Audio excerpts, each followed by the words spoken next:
It's my headphones. Oh, there we go. Hi. Welcome to the show. Sandy and Elsten on San Diego's number one sports station, 97.3 The Fan. I'm like, is this thing on? It is. Andy Halbern, Craig Elsten, Braden Sopranet, all together in our Odyssey studios overlooking Murphy Canyon. We are ready for 4 hours of live local San Diego sports talk with you on the Fan, bridging the gap between Ben and Woods and Gwen and Chris, who will check in at 2 o'clock today. What's going on, Annie? How are you? Good morning, everyone. I was just saying it's like summer weather outside. Yeah. It's crazy. Well, it's hot. It's dry. It's hot. It's hopefully Santa not too windy. Oh, my gosh. Yeah. Well, I stayed up and I watched that SDSU basketball game last night. We'll get to that later.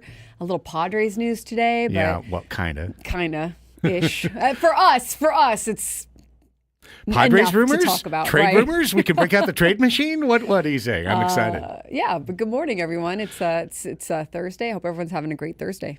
Braden, what's up, Bother? Nothing much. Ready for another long weekend of USD athletics and Cathedral Catholic events. That's usually where I'm at when I get to the weekend. So women's basketball tonight. Go to the boys or the baseball scrimmage tomorrow for see Brock and the dudes. Nice. See how they look. They're doing a full dress rehearsal for opening day tomorrow. So that's going to be great. They don't open the season until February 14th. And then Saturday, women's basketball, and we have our Cathedral football banquet. So you're got a busy weekend. Yeah, busy weekend for sure. That's the backdrop for the intro to our Thursday programming today. We got a fun show lined up later this hour. A young woman who's absolutely made her mark in her sport and in the sports world, Ronica Stone, who is the center blocker for San Diego Mojo, also known as the fiancé to Jordan Love, the quarterback of the Green Bay Packers. Big-time followings on Instagram, on TikTok.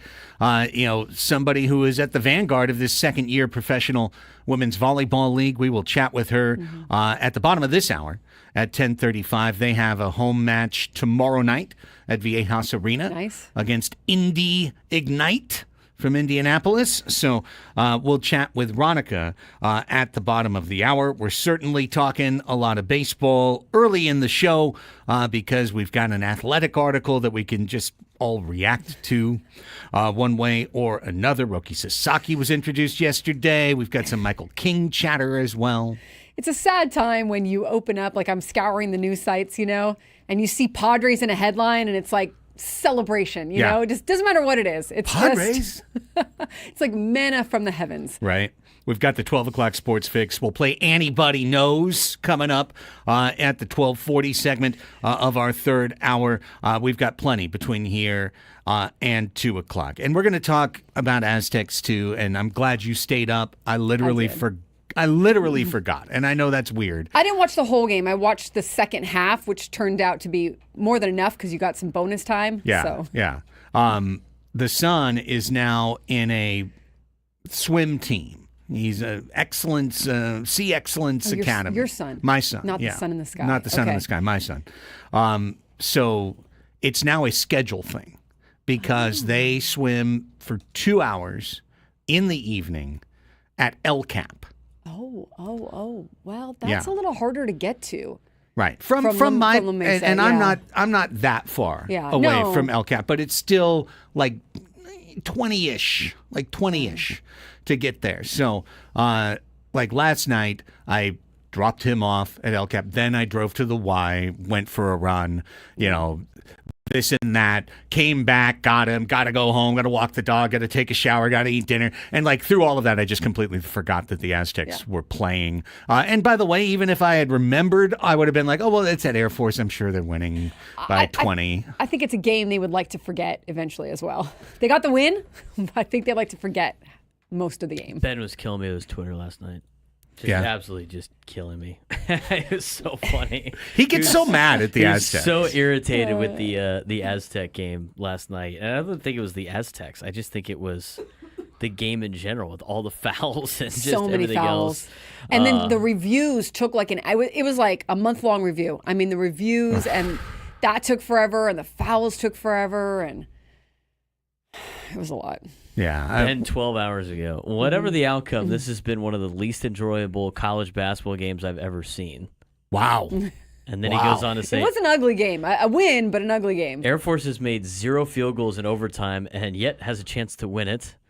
And then Aztecs win in overtime, period. We all lose nearly 3 hours of our life, period. And then somebody tweets at Ben and Woods, can't wait to talk Aztec basketball in the morning. And Ben quote tweets it and goes, part of me thinks no one should ever speak of this game again, period. Just pretend it didn't happen and move on with our lives, period. But Wayne McKinney deserves some love. Agreed period. on that. It's Wayne McKinney Day is what it is. That's right. McKinney saves their bacon. Yes. He gets the last second layup. He turns a loss into a win.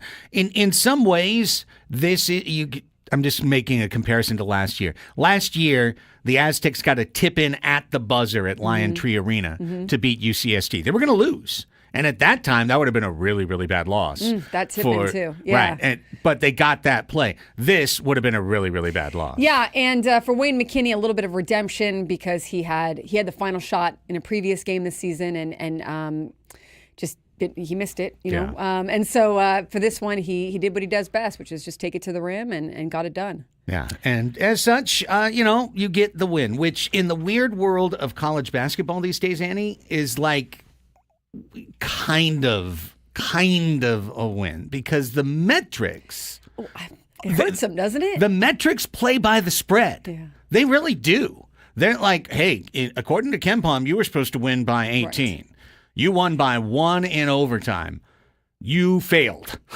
You're minus 17 to expectation. That's like the rating system we have in high school football. Yeah. You don't cover the spread that they have, you lose points. And if you cover, then you get points. But the least amount you cover by, the least amount of points you get. So if you're favored by 35 and you win by 36, you barely get a point in the thing. You have to basically triple what your spread is if you want to make any type of headroom in your rankings. So that's why playing teams like Air Force, you're going to lose regardless. You're not, even if you win, you still lose. Right. And according to Mark Ziegler, San Diego State escapes what would statistically have been the worst loss in the 29-year history of the KenPom metric. Ooh, goodness. And perhaps in school history. The good news there is that word escaped, right? Escaped. It's narrow escape. And they beat Air Force already this season, 67-38. That's the kind of win that you're talking about. Right. But this one, I think that is not as looked at as favorably. Although I wonder, does KenPom take into account the whole altitude thing and everything? No. Or no? Oh, they don't care? No. All right. KenPom don't care about your altitude. Or your travel. Doesn't care about whether you chartered or whether you were in the back of the plane, whether you could find room for your bag on Southwest whether or not. it was late, whether your plane was late. Yeah. Oh, okay. Or if your Uber was delayed. They don't care. This is why big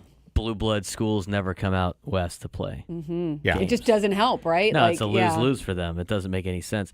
That's why, at least with and we've had our negative comments about the future Pac-12, that's kind of a joke. But one of the bright sides is you don't have to deal with lousy teams like Air Force. Literally thinking the exact same where thing. you get hosed. At least, everybody's going to be a little bit better. The only team they have to worry about that stinks is Fresno. But that's about it. And Braden mentioned Mark Ziegler's article. So he writes, even in victory, the Aztecs dropped 6 spots in KenPom, which projected a 14-point win to 47th, perilously close to bubble territory. Yeah, that's where they are. Less than 2 weeks ago, they were 31st. Yeah, this is what's going on with the Aztecs right now. And just to underline what Braden said, this is why people in that athletic department months ago were screaming at the walls to themselves, not to the world, but to themselves. We got to get out of this conference. We got to get out of this conference. This conference is going to kill and grind, not kill, but grind our program to dust because it's a 20-game schedule. You play like a third of the games at elevation. These weird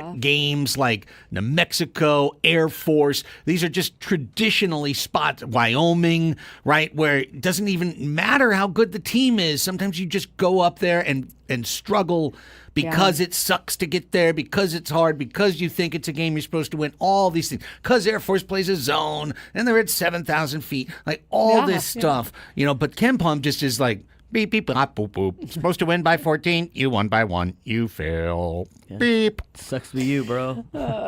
And that's where we are. That's where we are with Aztec. Good example of the sound effects that go on with KenPom. So That's thank how you it for works. that. That's You're the right. official It's the a giant official- gray right. wall with all of these blinking lights and switches, and you have to switch them, and then KenPom speaks. Well, KenPom spoke, and that's what happened for sure. But yeah, that's interesting to me. I did wonder that, but clearly they don't take that into account. So we'll see. The Aztecs still. Well, you got to win. I mean, you got to win going forward, right? I mean, you got to make sure you take care of business. Yeah. Was there anybody there at the game? No, I think they called a few thousand, but it looked like a few hundred. I mean, it looked like less than 500 people. My friend It Will. looked like a high school game. That's what my friend Will said. He was at the game. He lives in Colorado Springs now, and he was like, it was a high school atmosphere, but great win for the Aztecs. I mean, and he was sending videos during the game, and I'm like, there has to be like 15 people in the stands on It the other looked side. sparse.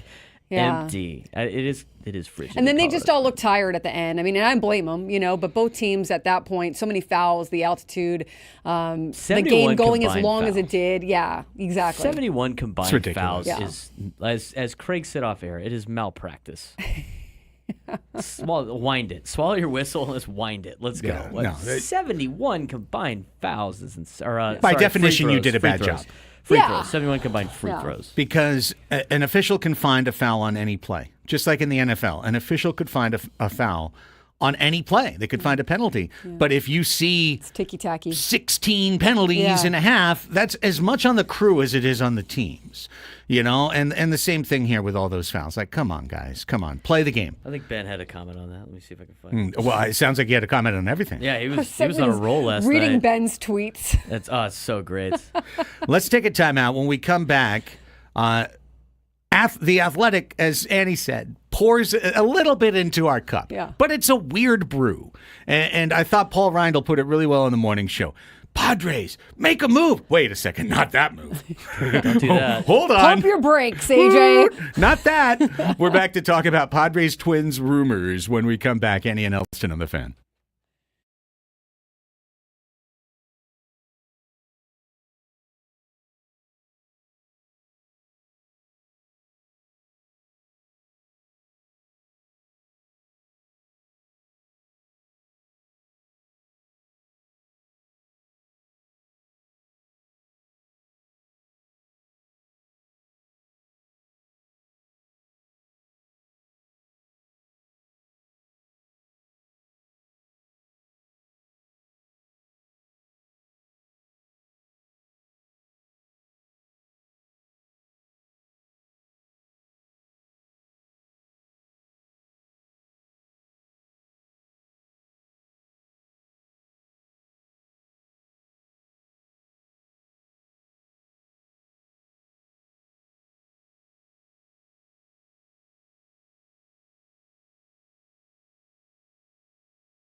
10:18 on the Fan. Welcome back, everybody. It's Annie and Elsten. Annie Halbern, Craig Elsten, Braden Soprenet, rolling till 2 o'clock today. Well, yesterday evening, two friends, Dan Hayes, Dennis Lynn. Dan's been a guest on the program in the past. Dennis, hey, I'd love to have you on, man. If you want to come on today, give us a call. Love to have you on. Put together a combined story on The Athletic website. The headline is Twins-Padres trade talks have focused on Christian Vasquez, sources. So we've all read the whole thing through. I think I've read it twice now. It's a bit of a mishmash. Yeah. And here are the main pullaways.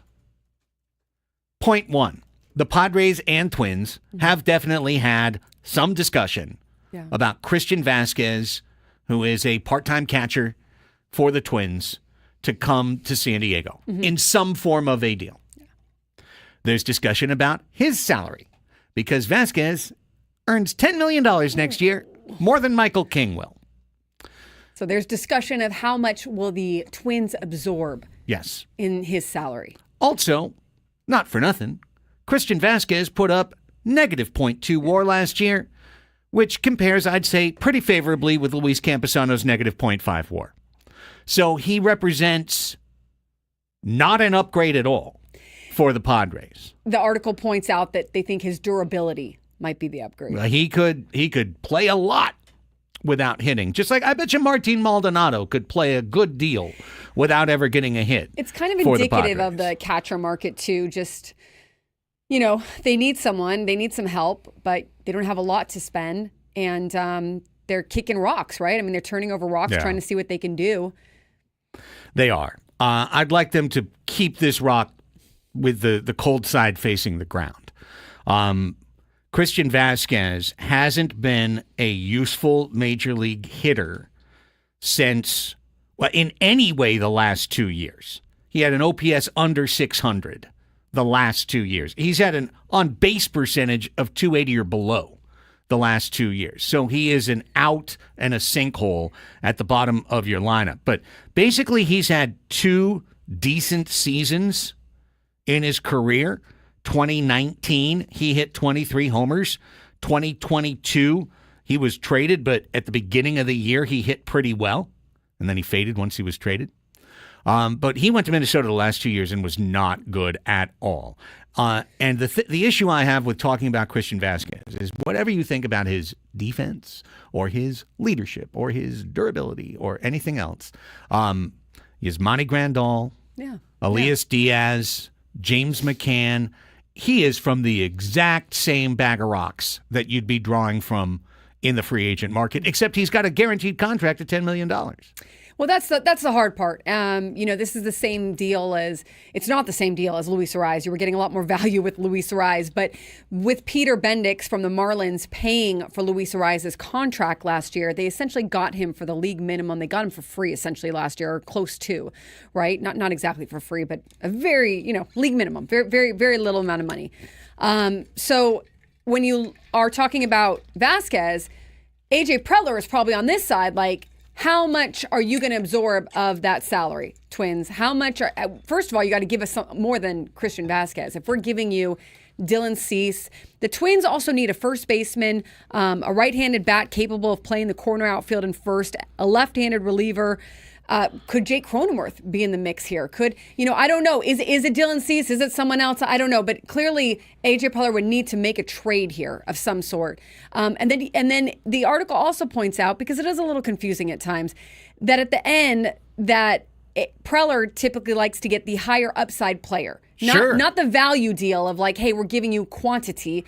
We want to get the higher upside player.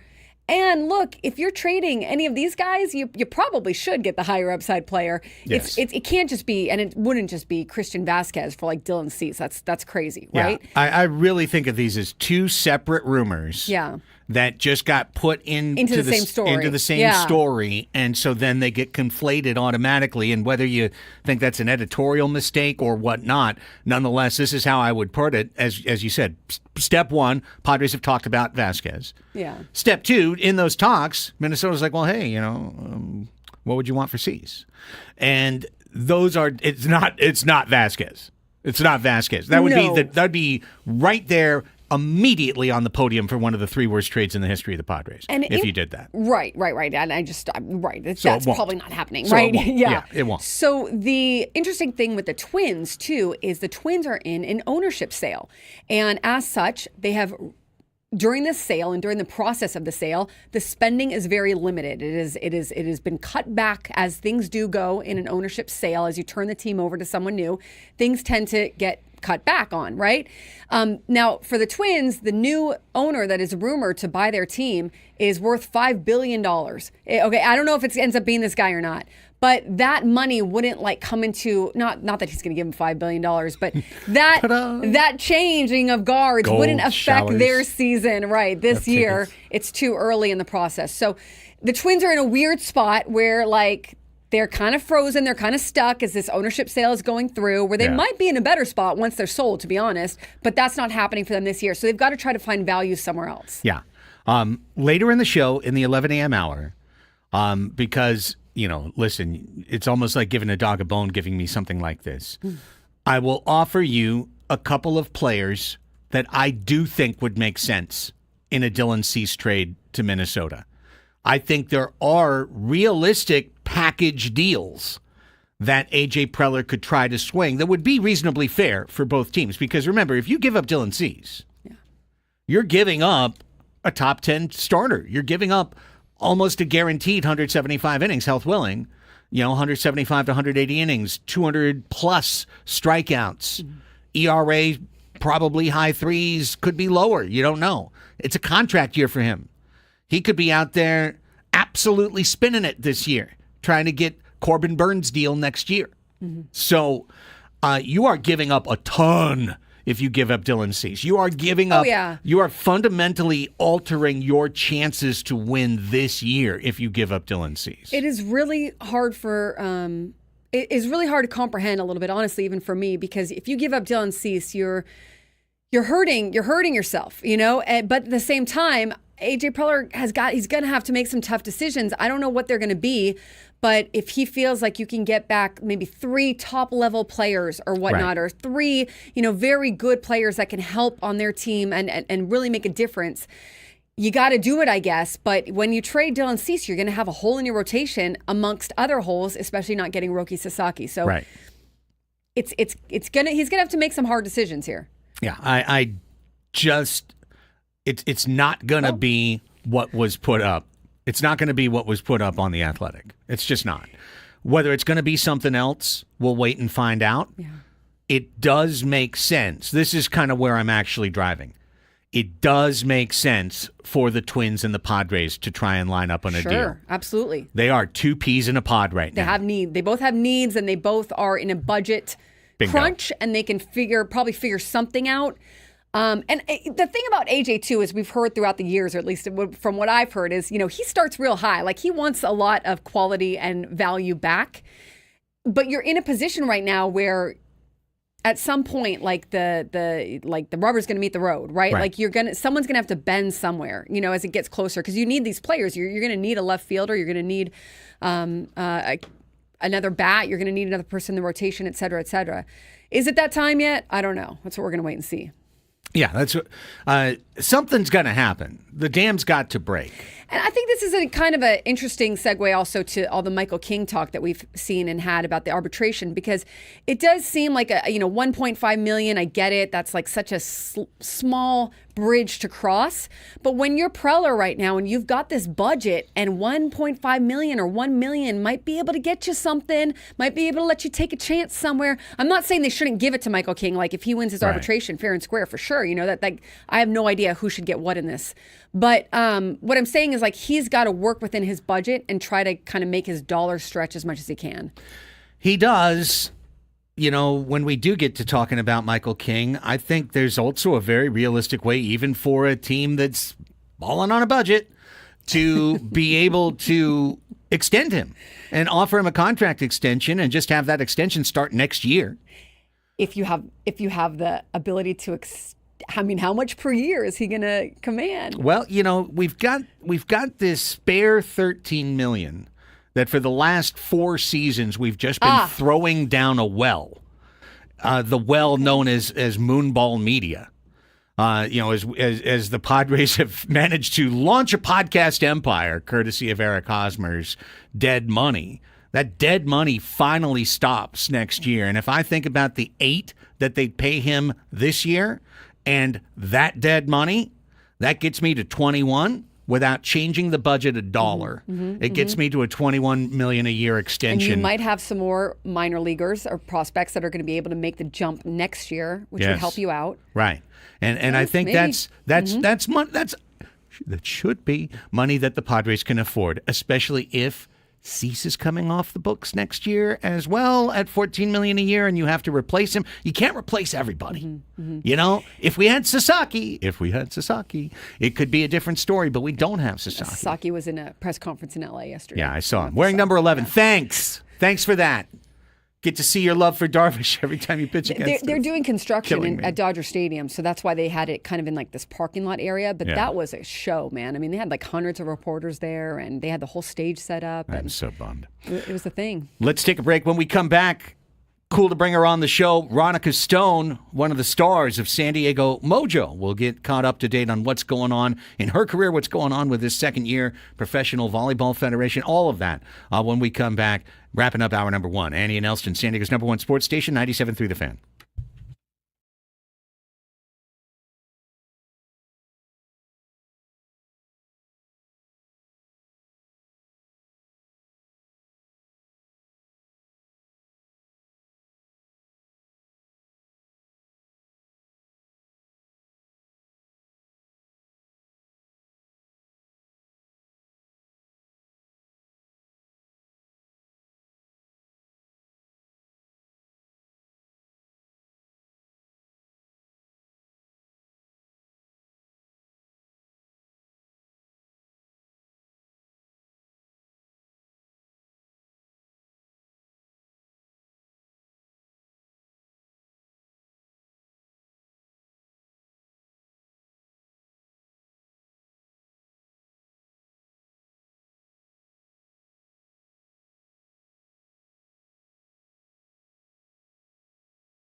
Hey, did you know you can listen to 97.3 The Fan with your smart speaker?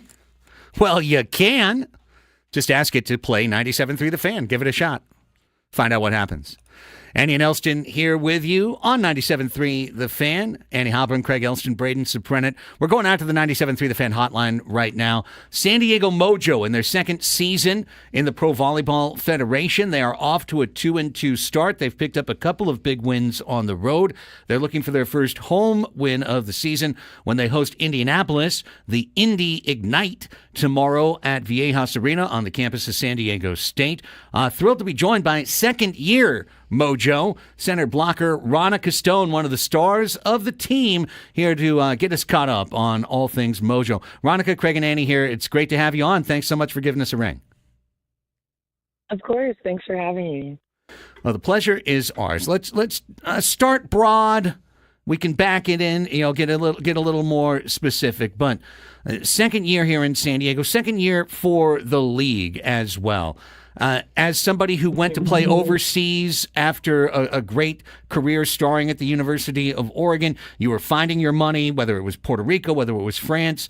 What has it meant to people, in kind of your age class, your skill set, to be able to be playing professionally here?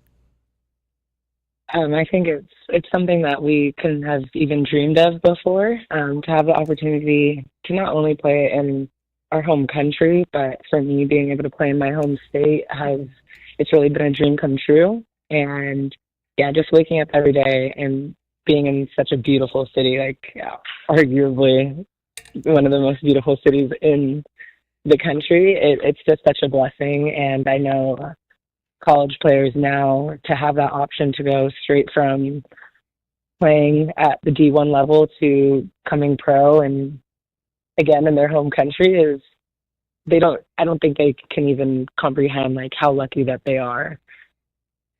Ronica, as Craig mentioned, you guys are in your second season. What was it like? So much hard work goes into getting a new franchise off the ground, a new team off the ground in a community. What was the first year like as far as any growing pains, and what do you guys hope to achieve in the second year and in the community here in San Diego?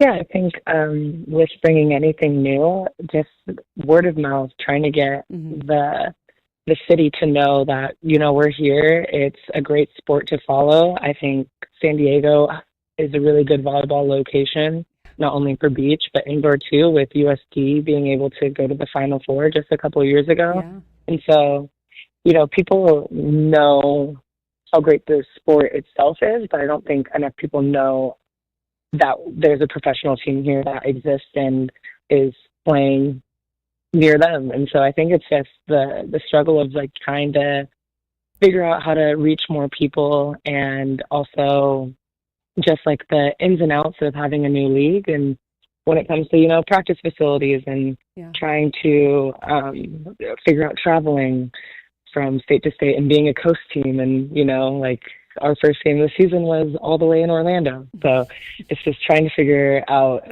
scheduling. But I think with year two, it's getting better. It's just growing pains to start. Yeah. Ronica, I got the chance to go to your guys' first ever match at Viejas Arena. Family's going out tomorrow night to support the Mojo as well. Really looking forward to that. I was honestly captivated by the product when I went, and then proceeded to watch on YouTube the rest of the season. And you guys really made a run last year. I think at the beginning of the season, there was probably a thought of, I don't know, what's the level of this team? Some tough results early, but you guys found a gear somewhere in the middle of the season. It clicked in, and the next thing you know, you're playing for the championship in the first season. What was that growth? What was it that happened that clicked for the first year team? Yeah, I think it's so different. Being able to play with, majority Americans, that's something that we haven't been able to experience since college. And so putting all of these Americans on one team with everyone having so many different opinions on how things should be run or what the process of the team and scouting should look like, I think we were trying to find chemistry, and we struggled to find that in the beginning. And then at the halfway point or whatever it was, our team really flipped a switch. Our team really flipped a switch and I think came together. I felt like in the beginning we were just like a group of individual volleyball players, just our talent was trying to carry us. And then by the end, you could really see that we were a team and moving as one, and our scouting got better, our just team camaraderie got better. And I think volleyball is such a team sport. So if you have people together that are all on the same page, then obviously things are going to start moving in a forward direction. Ronica, you were one of 4 players to appear on all 24 regular season matches last year. You're among 3 to start each match. You led the team with 96 sets played. That's so impressive. What's your training regimen like, and how much pride do you take in your durability and your ability to post? Well, yeah, I love being on the court. I'm going to do everything that I can to try to play as much as I can, and I joke around with my coaches, and I mean, I've been saying this since I was in high school that I wanted to be a 6 rotation player. Like, being a middle is only having those 3 rotations. I'm like, no, I want to stay. But, yeah, taking care of your body, I think, is so important, and things that I try to relay to younger girls. Yeah. You got to prehab so you don't have to rehab, and I didn't have a routine growing up, and I think my body's feeling that now. You just get so used to like playing in these club tournaments on sport court, basically playing on concrete. And when you're younger, you're used to it. You can fight through it, and then you start feeling it in your hips and your knees and your ankles, all of that as you start getting older. And so I think just making sure that you're seeing your trainer, talking to your trainer, making sure you have a good warm up. I get massages weekly, just to get a flush, and your body is taken care of. I feel like we as female athletes sometimes think that. Not that we're not deserving, but like sometimes we have to put in the own work and maybe find a system on our own, and that is not the case. We need just as much treatment and visibility in the PT room as, the higher up male athletes. And I know from experience watching my fiance and all the treatment that he gets, I know he's on a way different level when it comes to resources, but like you need to invest in your body, because our body is our job. And so the more that we put into it, the more that we'll get out of it. We're talking to Ronica Stone, who is one of the center blockers for San Diego Mojo. You can see them again Friday night in their second home match of the season, taking on Indy Ignite. I had a kind of a global question I wanted to ask you, Ronica, because you are a superstar at the University of Oregon. You were 3-time All Pac-12 first team, a centerpiece player in a centerpiece program. And the world of college athletics has changed so much just in the last 4 or 5 years since you left campus and started playing professionally. And I'm just curious what your thoughts are as you look at the emergent name, image, and likeness era, now past the recent House lawsuit. University's going to be paying athletes directly. There's going to be Title IX mixed into all of this. It's just a kind of a brave new world in the best and worst way for college athletics. And I was just really curious what your thoughts were. I'm so jealous. Like, how cool. I would have stayed in college forever. But I think it just shows that there was a market for them, and that they should have been getting paid. I think there's so much money that people want to invest in them. I do, however, think that there should be some system set up so it's beneficial for all colleges. It's sad to see universities that, where all of like the people that put their hard hats on and work to all the upsets that happen. And I feel like it's harder to see nowadays because the transfer portal is so prominent, and people get in there. There's a lot of, I don't know. I don't want to, I'm not there, so it's hard to speak directly on what's happening. But, you see a lot of girls leaving a lot faster than they used to. And I'm happy that there's other opportunities to go to, and there's more opportunities for people to get paid. But I do think there should be a system set up where, you can't just be there 1 year and leave the next. I also think the college game is so fun because you get to build that relationship with the fans, and the fans really feel like they get to know the team. And from my experience, and being able to be at the University of Oregon at the same time period that Sabrina Ionescu, Satu Sabali, Ruthie, they were all there, and seeing them start from our women's basketball team being, not a very known program to their first year going to the Elite Eight, and could have been up for a national championship game if COVID didn't happen. And so being able to see the growth in not only sports, but the growth in a fan base, I think is so important. And while I think NIL is so great for players to get paid, I think it is ruining that, like the relationship aspect of the sport. It becomes so much more business-like. I mean, we're smiling in here because we have this conversation almost on a weekly basis, Ronica. We really do. Yeah, an agreement with you, and it's definitely the wild, wild west out there, and it's really cool to hear from you actually, because you're not that far removed from it, to hear that take, because we're always kind of considering that too. You talked about your fiance, Green Bay quarterback Jordan Love. Your dad's a 13-year NFL veteran. Your siblings are athletes. I'm just curious, like, what the holidays are like, if there's a lot of competition between you guys. And I also want to know if is Jordan or your dad, are you guys constantly exchanging tips, or do they call you and you call them and you talk about the games, or is it like off limits? I don't know. Watching any type of game with my father is a film session, like a film session that like no one asked for. All of a sudden he's pausing, he's rewinding, like. I learned so much more about football, even my sport. And I'm like, okay, well, can we get to live play now? I'm missing the game. I'm on Twitter. Yeah. Yes, always. But no, it's been great. I think I grew up in a really competitive household. We had like stone competitions, and me and my brother joke around about the stone Olympics and our future kids like going against each other. And I already told him that he's at a loss because Jordan's very athletic, obviously, and I was like, if you don't find a girl that's more athletic than me, I don't see how your kids are going to be beating us. So great point. We're super, super, super competitive, and it's been nice. I think my parents in the beginning, they had no knowledge about volleyball, and watching them and their volleyball knowledge grow over the years has been comical, but also like really fun to see that they have been paying attention all these years, and he knows what the good and the bad is. He's like, you need to get your arm up faster, and like, are those sets high enough for you, and all these comments. But I know it's been great. It's awesome. Ronica, before we let you go, as we mentioned, tomorrow, a big match for you guys at home. For folks who have not made the trek out to Viejas yet, who haven't gotten a chance to see you guys in person, just the quick elevator pitch, so to speak. What are folks going to see when they go out tomorrow? What's compelling? What's exciting about coming out to see the Mojo play?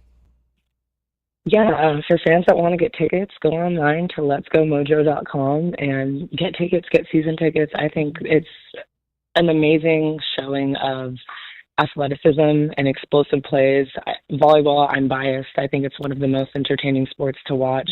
There's always something going on. People are throwing their bodies around. People are hitting the balls very hard, getting blocked even harder. I just think it's a really competitive atmosphere to be in. And when the fans show up at Viejas, they do the best job. I was really surprised and happy to see how much energy that they had. They really ignite our team to want to work even harder for them and put on a good show. But I think it's great music. It's a great atmosphere. It's great talent on both sides. And Indie Ignite is an undefeated team right now. So being able to have all the support to help take them down and, get us back up higher on the leaderboard. Well, Ronica, you're really cool to chat with. It's been a ton of fun having you on the show. Hopefully we can catch up with you again a little bit later in the season. I've got plenty more things I'd like to bounce off of you. So articulate. But best of luck with both training today, getting ready for the match, and we will see you out there on the court. I'll have the Elsten family out there tomorrow to be part of that atmosphere to hopefully push you past Indie Ignite and get the big win. But I really appreciate your time this morning. Amazing. Thank you so much. Enjoy chatting with you guys as well. Thank you so much. That was great. Ronica Stone. Awesome. I think it'd be so fun to be fun and also probably maddening at times, right? To be in a family where there's like a lot of athletes, a lot of competition, probably a lot of trash talk, which is both hilarious and also, like I said, probably maddening at times. But man, she's awesome. And yeah, check out her social media because you're right. I mean, like she's everywhere and has a lot of kind of deals and influence, and as they say, but just what a great athlete. Yeah, I think she's got a couple 100,000 followers Yeah. on the main, on Instagram, on TikTok, etc. But just intelligent, articulate, thoughtful voice, like somebody that's right in the middle of this emergent women's sports time. Which is awesome. So that's what I'm really excited about. And I thought she made some really good points. I mean, you went to a game last year, right? And you said it was a great environment. It really was. Ronica talking about the growing pains of just, hey, new league, new team, trying to get people to be aware of it and come to games and give us a chance. And just the fact, too, that you've got to build chemistry and you've got to kind of do this all from the ground up. Like, it's refreshing to hear some of that honesty of just like, it's not easy from the jump, and they all know that. Yeah, and I agree with her in that I think women's volleyball in particular is just a really fun sport to watch. I think it is aesthetically pleasing. Yeah, there's so much athleticism. It is fast. Yeah. There's all sorts of action all the time. The play is dynamic. When a match is going back and forth, it can be really compelling. It can really get you on the edge of your seat. So, and the flow of Pro Volleyball Federation matches is excellent. It's not just scoring after a side out. Everyone's getting a point on every single play, ball in play, basically. So everything's moving very fast. And if you haven't seen it, I would just say, I get how for so many of us with very busy lives, you don't have enough bandwidth to track everything. Right. But you might have a little bandwidth that you could put onto the Mojo and just find it to be an extremely an objectively entertaining sports experience. Well, and I mean, they're at Viejas Arena. I'm looking at tickets. I just jumped on Ticketmaster, $23. You could probably take your kids too and have a really fun night, and it's not too far out. Most people are familiar with getting to Viejas. So I think a good time and a good affordable time too, probably. Yeah, it really is. All the niche sports in town are really working hard to get your sports dollar. The Seals are working hard. The Gulls are working hard. The Sockers are working hard. They're up in North County now. They're creating their own audience. But I really do think the Mojo do a good job. It's an interesting league. It's an interesting sport. Had a compelling finish last year. The Mojo played for the title last year. It's a great start. Yeah. I mean, in fact, I think they got reverse swept. I think they took the first two sets and lost the last three, or it went to 5. Like, it was really close. It was a really, really good match. So it's fun. We'll check it out on Friday. Thanks so much to Ronica Stone. Wanted to get her on last week, but great to catch up with her this week. Yeah. Here's what's still to come on the program. And there's a lot. We're going to do a lot of baseball in the 11 a.m. hour. As we talked about, Annie and I did last segment with Braden, this whole Twins-Padres, maybe they're doing some kind of trade dance. It looked pretty muddled based on that first athletic report. Looked like a muddled cherry in an old fashioned. Like, what's it doing in there? But if you were going to trade Dylan Cease to the Twins, if that was going to be part of an equation, what would be on the other side of the equation? What would realistically be something you could get back from Minnesota that would make it worth it to trade Dylan Cease, that could keep the Padres a winner in 2025, even giving up what would be their opening day starter if nothing changes between here and opening day? Chris Paddock. He's there. I forgot he's there. He's relentless. Who else is there? Checking on his arm. Twins? I guess we'll be talking about that in a second. But is that Chris Paddock? I'm bringing the sheriff back. Sheriff's back in town.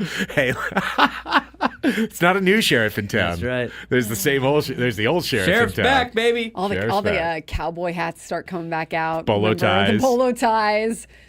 I still to this day that was like his first start. Yeah. Yeah. Yeah. Oh God. They maybe got a little ahead. Yes. Maybe got a little ahead on the sheriff. Greg Garcia was on with Ben and Woods this morning, and it was a good interview. Go back and listen to it. But he talked about with the Cardinals, you didn't earn that. I mean, you had to earn that kind of thing. You were never given the kind of status of being a big, big time player or a superstar or anything. Like, you had to really earn that through years of kind of making your way through the system or through the big leagues. And I think the Padres have come around to that more now. Maybe.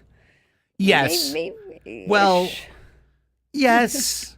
I mean, they didn't do that for Jackson in his first week or anything. It's also a different time. When I talk to veterans who talk about how, you know, back in their day, they couldn't get on the massage tables. They couldn't go in the training room. They couldn't get anything that the veterans were getting.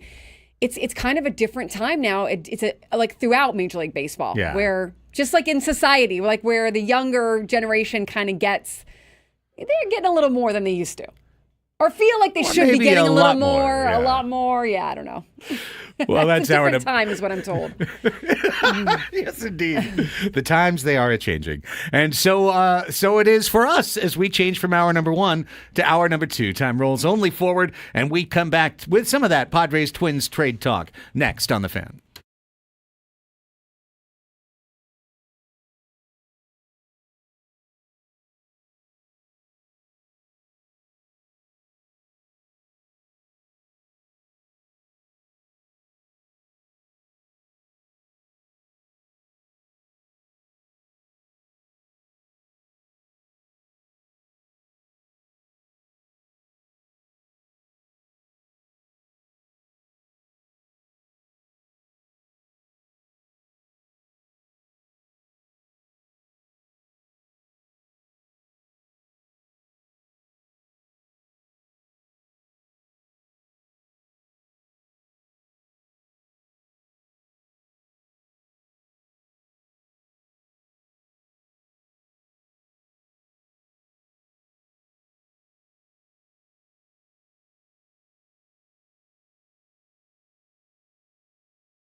11 o'clock on the Fan. Welcome back. Andy and Elsten here with you. With a quick reminder, the baseball coverage on 97.3 The Fan is presented by T-Mobile. Head to T-Mobile.com, get a great deal on an iPhone 16 Pro. A great deal. A great deal is what we are searching for as San Diego Padres fans. I mean, whether we can find a deal on the free agent market, I mean, it's got to be a good deal. Apparently, we are shopping in the bargain bin right now for the Padres, or whether it's making more likely a good deal on the trade market. The Padres, we're still looking for a good deal, Annie. So it's like when you buy something and then you're like, let me go back and let me make an exchange, and you're like, wow, I can get this for even less money or the same amount of money. It's on sale. It's great. Sure. Yeah. We're looking for deals. Okay. So Nordstrom Rack or something. last night, yes, we're very Nordstrom Rack right now. Maybe more, maybe lower than that. Well, Maybe, Yeah. maybe we might be just a step below that right now. but if he is trading at Dylan Cease, that should command. And again, I don't want to see Dylan Cease go. Me but neither. He's a great player on a very low salary in this day and age of high-paid starters, and should command a good return. You really should. And it's not the catcher Christian Vasquez, who, by the way, wasn't even the top catcher on the Twins last year. That was Ryan Jeffers. Ryan Jeffers started 122 games. Ryan Jeffers posted 2 WAR, hit 21 homers, slugged 430. That's not who the Padres are being linked to. They're being linked to the guy that is the mistake that the Twins signed and now regret. Jeffers makes 40% of what Vasquez makes. Correct. And I do want to point out, too, that when Dan Hayes, who wrote the Twins portion of this, when he tweeted out the story, he said, in the tweet that he sent, he said, talks have slowed, but like here are the details of what's going on. And so I wonder if they've slowed a lot. Like, this is not happening. I mean, we're going to talk about it like it is. Right. But because it's kind of like trying to make something work that just on paper, I'm not sure. Maybe there are players where it would make sense. Well, that's where I'm heading. Okay. Because I think, obviously, the idea, as you said, of Cease for Vasquez in any form makes no sense at all. It would be one of the worst trades in Padres history. It just wouldn't happen. No. No. Quick pass. Okay. But as such, I don't believe in any way, shape, or form that this has been discussed in any way, shape, or form. I don't think they've ever talked about Cease for Vasquez. I think they've talked about Cease for a couple of guys I'm about to bring up. And Vasquez. And maybe we throw in some money. Or do we want to make it bigger? Are you interested in Cronenworth and Cease? And now it's even more assets coming our way, and you're paying all of Vasquez's salary. Stuff like that, right? Dylan Cease by himself, just 1 year of Dylan Cease should command a really solid return. He put up 4.2 WAR last season. So you need to be getting back pretty much 4 WAR of value, either financially or player-wise, or some combination of both. So this morning I thought to myself, what would a potential Twins-Padres trade look like? And it brought me back to about this time last year on the show when we were coming up with a trade every day. And there was a guy a year ago that I brought up as a potential, this is before we signed Profar, as a potential fit in the outfield that I think now should be the primary target of any Dylan Cease Minnesota trade. And that is 27-year-old left-handed hitting outfielder Trevor Larnach. Trevor Larnach, when we talked about him a year ago, had only like 100-something at-bats in the big leagues. He had been projected as a power patience, left-handed bat, corner outfield, lefty slug, but he wasn't very well proven. And I remember it kind of went over, not lead balloon in here, but it was kind of like lukewarm. Like, well, maybe. Trevor Larnach. Yeah, okay, Craig, nice trade. Try again tomorrow. Former Padres draft pick. Right. Yes. Was he? Yeah, he's drafted in the 40th round. He was. Well, Out of College year? Park High What School. year? That was when he got drafted out of high school. Then Oh, he went to okay. college instead. Yeah. Went to Oregon State, and then was drafted in the first round by the Twins. Well, in his age 26 season in 2024, Trevor Larnach finally got to play in the big leagues. He played 112 games in the big leagues last year, 400 plate appearances, hit 259, 338 on base, hit 15 homers in 400 at-bats, slugged 434, OPS just under 800 at 771, OPS plus 116. So he filled the bat for a corner outfielder / DH.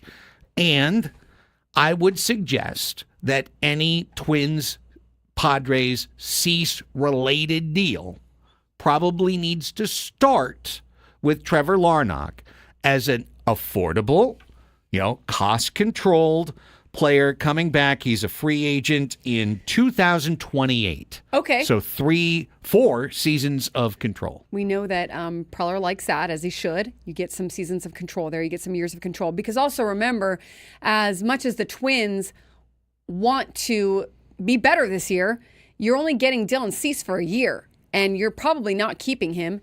And I think the Twins maybe maybe this is their year, but I think being also in kind of like a hiring freeze and needing they need a lot of positions too. That's kind of what makes me hesitate that they're going to pull the trigger on Dylan Cease, because are they really a playoff team to begin with? And in order to take on a guy that you're going to have for 1 year and who's going to leave you.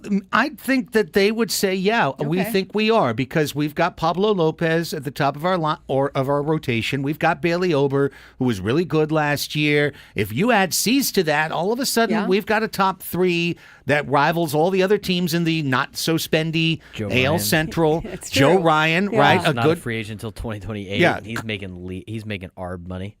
That's a great fourth And that starter. division too, yeah. Right. And then they've still got Carlos Correa. They've still got Royce Lewis. They just re-signed Max Kepler. Like, they've got pieces of their lineup all right. that are there. I think they would consider themselves still contenders for a playoff spot next year. Well, the Padres do need some outfield help. They and do. another lefty in their lineup would always be a good addition. Plus, Yeah. they get to play the White Sox 13 times. Yeah, they do. But I don't think Larnach and Vasquez are enough. Well, now you're at For Dylan Cease. What was Vasquez's WAR? Negative 0.2. Well, Trevor Larnach is 1.3 WAR. So delete the negative. What was it? Yeah, so now we're at 1-1. Oh, we're at 1-1. Okay. So now all we're right. we're about 3 WAR away Okay. from having an even trade. And guess what? I've got a 3 WAR player that I'd like to add to this deal Yeehaw. that I think would make a lot of sense. Maybe now it's too rich for the Twins. I'm not sure. But I'd like to bring your attention to Griffin Jax, 6'2", starter reliever. Griffin Jax. Free agent in 2028, so you've got long-term control. And he, I think, profiles as a classic Niebla conversion project. Griffin Jax came to the Twins as a starter in 2021 and struggled. Then they converted him to a reliever, and he got progressively better to the point that last year he was one of the hardest to hit long relief / closer fireman specialists in the American League. He pitched to a 2.03 ERA in 72 games. Do we know if he was in high leverage situations? Otherwise, you're bringing on another. What is my Costco guy? Brian Hoeing. Thank you. Very much so. Very much so. In fact, he had 10 saves last year for the Twins. He finished 16 games, a career high for the Twins. So he wasn't just a middle inning reliever. He was a late inning victory formula reliever. 71 innings pitched, 47 hits. That's way hard to hit. 15 walks, 95 strikeouts. He was electric last year. Yeah, In fact, those are good numbers. Yeah, in fact, you know who he would remind me of with that electricity? Michael King when he was a reliever with the New York Yankees. Same kind of numbers, same kind of durability, same kind of strikeout stuff. No homers allowed. He only gave up 4 homers in 71 innings. So he could either be converted to a back end of the rotation starter or be a long relief person giving you many innings out of the bullpen. He might be able to be converted into a front of the rotation starter or a middle of the rotation starter. I mean, with Ruben Niebla, you never know. That's what I'm saying. So I look at Trevor Larnach and Griffin Jax. Nicknamed Griff. Uh-huh. Yeah. And now I'm starting to see value back for Dylan Cease. If you got a controllable 4-year outfielder, a controllable 4-year electric arm that you're planning on putting into Cease's spot in the rotation, and now as the throw-in, as the Higashioka in the deal, as the toss-in, you get Vasquez and salary relief. Okay. Now we're starting to talk about the kind of deal that I think would both benefit Minnesota because they're getting the ace at the top of their rotation to pair with Pablo Lopez. They've still got Lewis. They've still got Correa. They've still, And maybe with their $5 billion owner, they keep Dylan Cease at the end of the season. Maybe they try to get him. Maybe they do, right? Or else they're going to get the qualifying pick because they get to have him for a full year. Yeah, so exactly. that's one of the reasons why you want to trade him if you're going to trade him before the season, because the other team gets the added value of being able to give them a qualifying offer at the end of the year. Yeah, and that's worth something for sure. Look, again, I think it's hard to trade Dylan Cease because he is he's you know who he is. You know what you're getting with Dylan Cease. You know that he's a workhorse. You know he's in a walk year. He's probably going to come with his best stuff, his best abilities this year, wanting to get that big contract after this year ends. So do I like the idea of trading Dylan Cease and the guy who had the most innings in all of the rotation last year that was a workhorse? I don't. I really don't. However, you do have to look at the long term like this. Like I said, AJ Preller has to make tough decisions. And when you do get controllable guys, and if you really believe in their upside, then Dylan Cease is probably walking at the end of the year anyway. I mean, he's most likely, he's a Scott Boras guy. He's going to command, if he has a decent year, he's going to command a lot on the free agent market. So you're probably losing him anyways.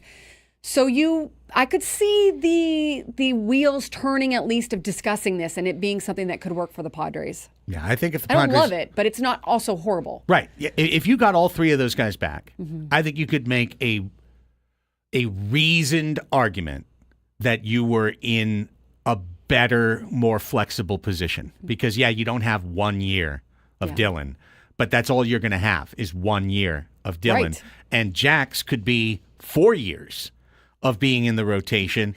Larnach could be 4 years of being in the corner. And listen, the Padres need 4 years of being in the rotation or being a pitcher for them that can even come into the game early and maybe take over for any starters that are struggling, because and give some multi-inning outings, because they're potentially going to lose Michael King and Dylan Cease next year. Now, maybe they can keep one, maybe they can keep both, I don't know, but you got to look at it like maybe they're both walking. So who's in your rotation next year? Well, let's transition to that after this quick break, because Michael King was chatting with Corey Kluber on his podcast about the arbitration situation. Let's get into that right after this. Annie and Elsten talking baseball with you on The Fan.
11:19 on the Fan. Annie and Elsten back with you. I see. So, let me address the Please chat do. here for Address a second. the chat. Okay, Hello, my chat. chatters. I Hi, always chat. love to see you all in here. My chatters, she says. She calls them. Okay, if there's a few comments in the chat of wouldn't trading Dylan Cease be like waving the white flag? And then there's another comment that says the same way trading Soto was, maybe I'm misreading this, but like could have been seen as waving the white flag or was seen as waving the white flag. My mans, they had 93 wins last year and made it into the playoffs and had a chance to win it all. I mean, they didn't score. They didn't wave the white flag. But so I don't think you can look at if you're comparing to Soto, right? Like it's I wouldn't look at it as waving the white flag. I think, like I said, I think you have to look at it like making tough decisions for the betterment of what you can have as a whole. But it's not easy. I mean, look, if you trade Dylan Cease and he goes out there and he absolutely shoves for another team and you're patching together a rotation all year long, you're not going to feel great about it. Would the Dodgers sign Dylan Cease to a 6-year contract with a third of it as a signing bonus, a third of it deferred a decade, and lock him up? Would they then sign Michael King and lock him up?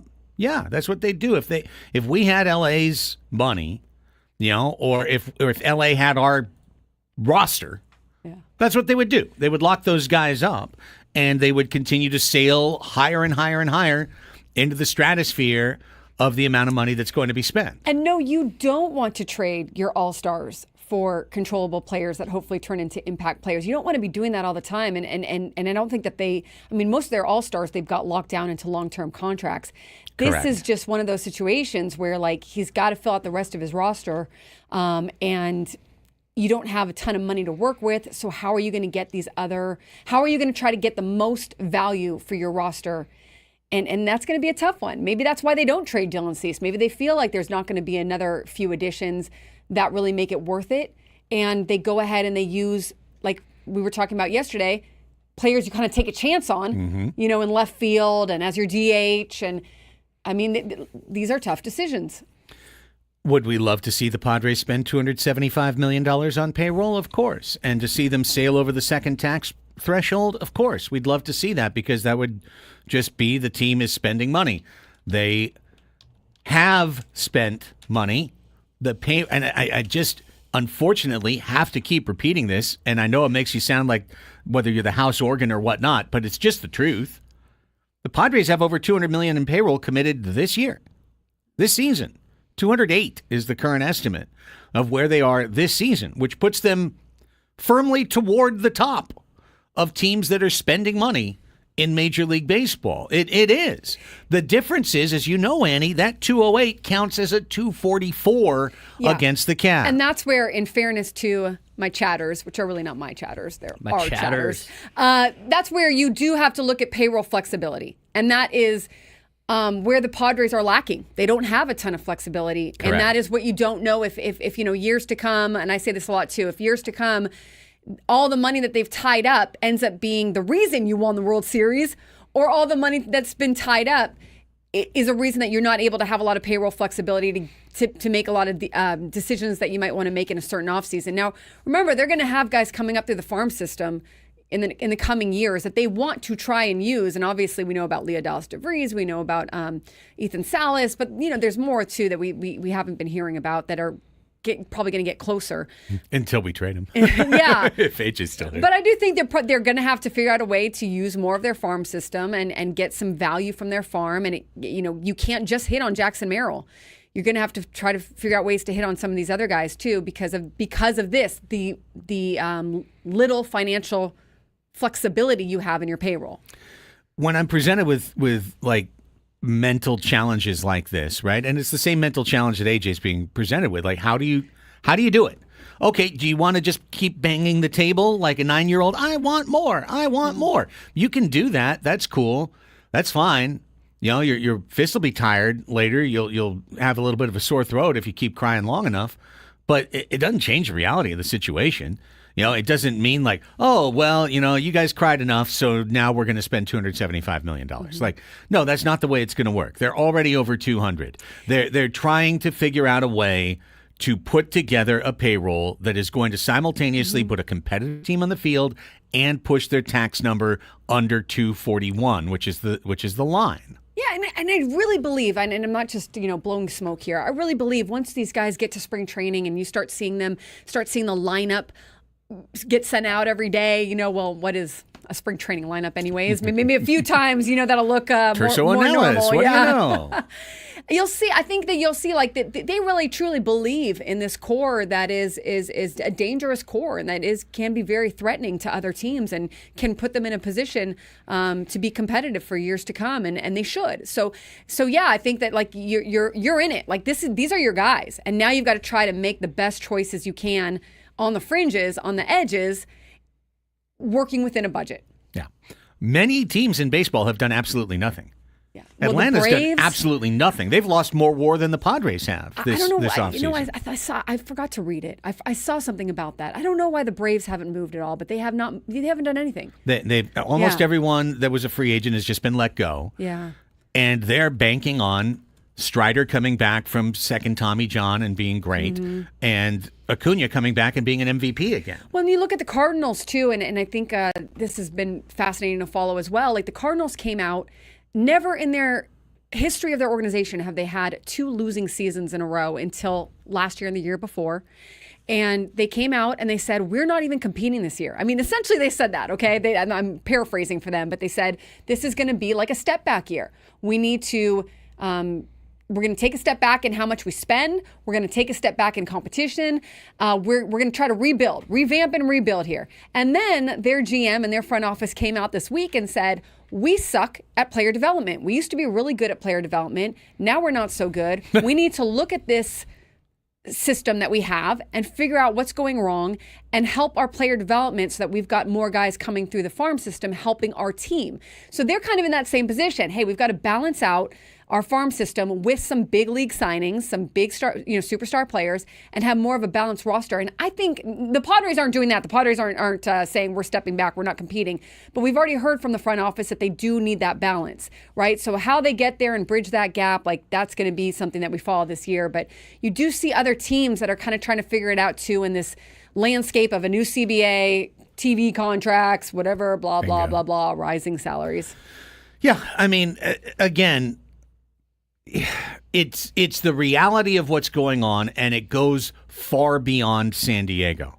You can look at many teams and see that they are in some version of this. Not exactly, but some version of this. The Rangers haven't exactly been team spend a lot since they won the World Series 2 years ago. They cut a lot of payroll along the way. They didn't have the year they wanted last year. They're going to try and make some adjustments, but really they're thinking about a lot of money they pre-committed to people like Jacob deGrom, who've been sitting there getting paid $35 million a year to not pitch because he's been injured. So again, that's just to bring up yet another example, because there's so many San Diego fans that I see that are so close to it that the gravitational pull, like a black hole, just sucks them in to this black hole of negativity, and then they can't see outside the black hole because the gravitational pull is too strong. And so I just point like, oh, well, the Rangers, they must be a model organization, and we're not, right?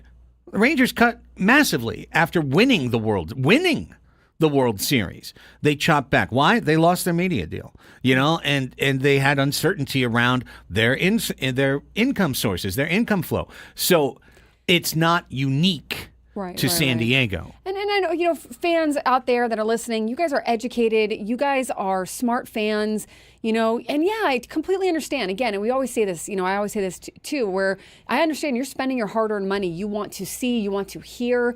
But I think that's something that as the season goes on, like you should keep your ears out, keep your eyes out. What are you seeing? What are you hearing? I just think personally it's too early to do that because they haven't filled their roster. They haven't had spring training.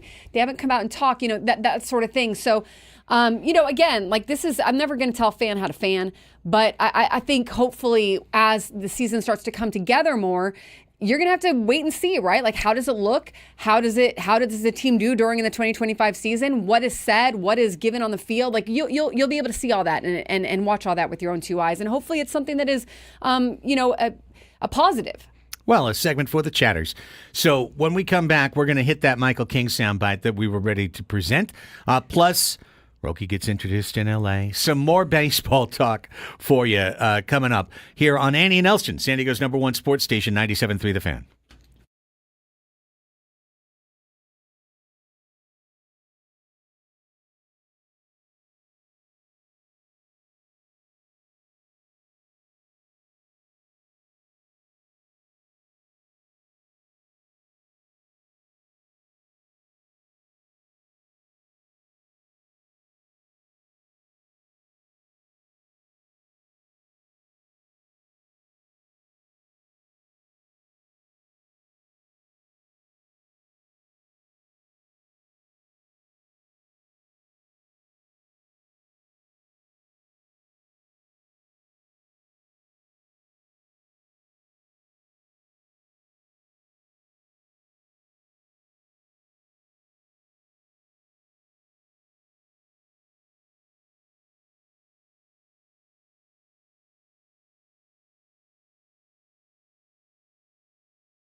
11:34 on the Fan. Annie and Elsten rolling with you till 2 o'clock, coming to you live on 97.3 FM radio. Hello, everyone in your cars. Keep driving. Keep going. Keep your eyes on the road. Keep your hands at 10 and 2. Straight ahead, unless you're at a must curve, in which case, follow the ways of the road. Yeah, come to a complete stop at the stop sign. Please do. We're also on the Odyssey app, streaming worldwide. AUDACY. Leave us a voice message. Please leave us a voice Have message. we gotten one this week yet, Braden? No. Oh, That'd be wow. a fat zero on that. Yeah. L. Taking the L. Massive L. Let's this turn that week to a on that. dub today. Somebody leave us a voice message on the Odyssey app. It's right there. It's a button right next to the Listen Live button. Don't skip past it. Click on it. Give us your thoughts, your feelings, your expressions, or a question, because it will be on Ask Us Anything. And then we'll play it later in the show. We keep waiting for you. We keep waiting for you. So call us. You or can leave us a leave message. a voice message and then call like your grandma and say, "Hey, listen at 1:45," and she's gonna be like, "Oh, little Sonny, you sound so cute on the radio." Just like that, too. Yes. Just like that. We're also on YouTube, in case you didn't know. Every single day, we're a YouTube program. We are streaming live on the 97.3 The Fan page on YouTube. Hello to everyone in the chat who's helped direct things along over the course of the morning. Welcome. If you haven't hit the like button yet, please hit the like button. Sure would be helpful to get the next person to come on over and watch the show, to pop it into someone else's main page on their YouTube algorithm. So thank you all for being here, and smash the old thumbs up. Appreciate you. Andros in the chat says, talking about complete stops, Craig, how come nobody ever stops at the red light turning right on Fletcher Parkway going toward Costco from Baltimore? Coming down that hill, you mean? That's what I'm thinking. Is It's very specific. Yeah. Because going on Baltimore, if you were going to Costco, you'd turn left. But if you're just coming down the hill and then turning right onto the freeway, I have seen many a near collision. Not a good idea to go racing around that corner because the line for Costco sometimes goes way far back. You just run into someone. But yeah, it's just that's I deal with that intersection every single day. Yeah. That's a messy intersection. It's a big one. It's a big one. You want to hit it right.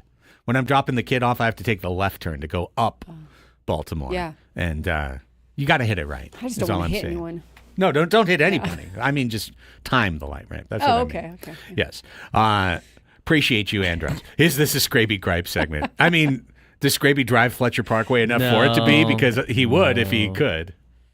He would if he could. We're going to have Ben's Aztecs tweets as one of our segments and Scraby's gripes. Yes. Like TM as another one of our segments.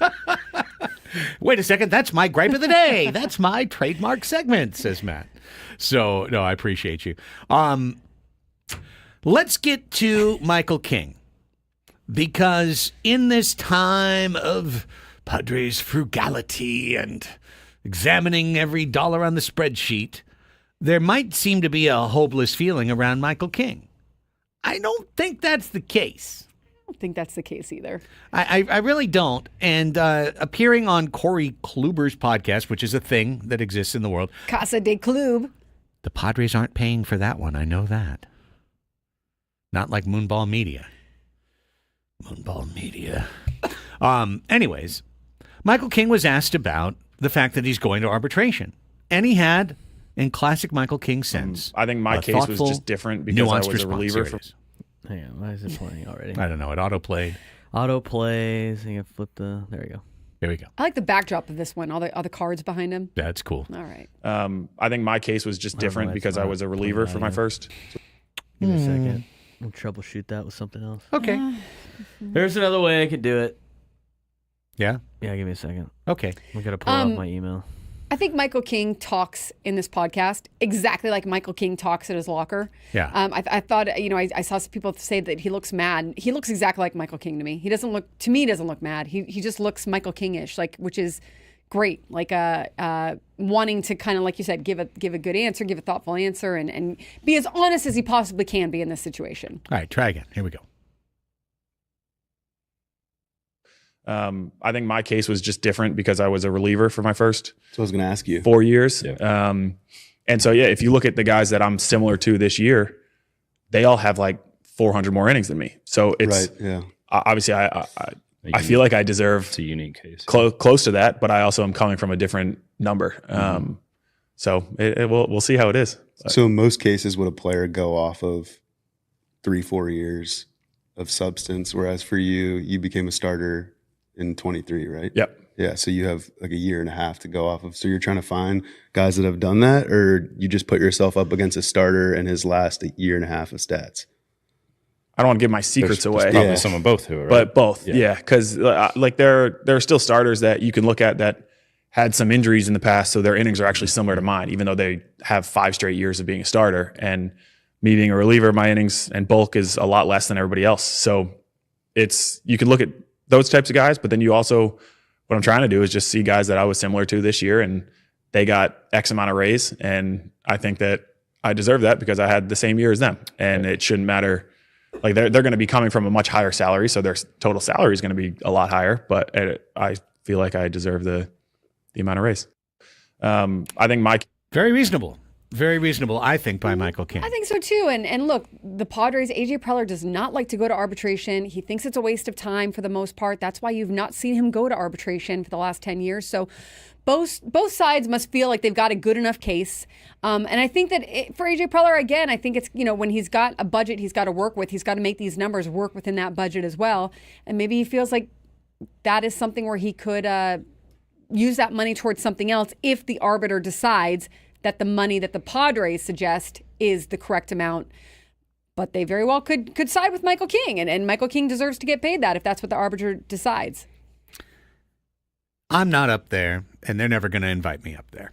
But if I was up in the area where they're making these calls in baseball ops, and I was talking to ownership as well, this would be a point where I would say, it's time to turn our cards face up. It's time to show our ability to still act as a viable, competitive, contending franchise. Letting Michael King walk is going to be a gigantic mistake for this team. Cease is a different case.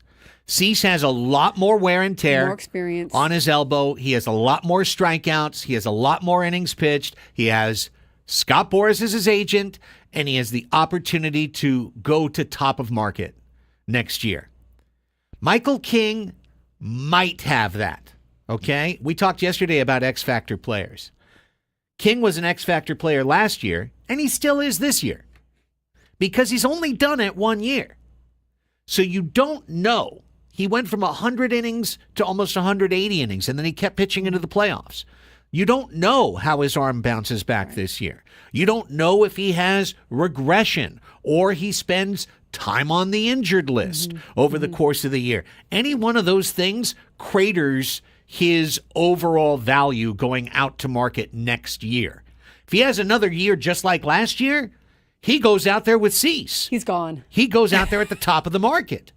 So right now, before the arbitration hearing, right now is your chance to strike a deal with Michael King, to bake in the risk into a contract extension, and to do so in a way that could lower your CBT number this year by saying, hey, Michael, we're going to agree right now to a 1-year, $7 million deal for 2024. But we're also going to sign a contract extension that begins in 2025 and takes the 8.8 that you're asking for, and we're going to slap on old Hosdog's 13, and now we're at 22 a year, basically. We're going to give you a Musgrove plus. We're going to give you 110.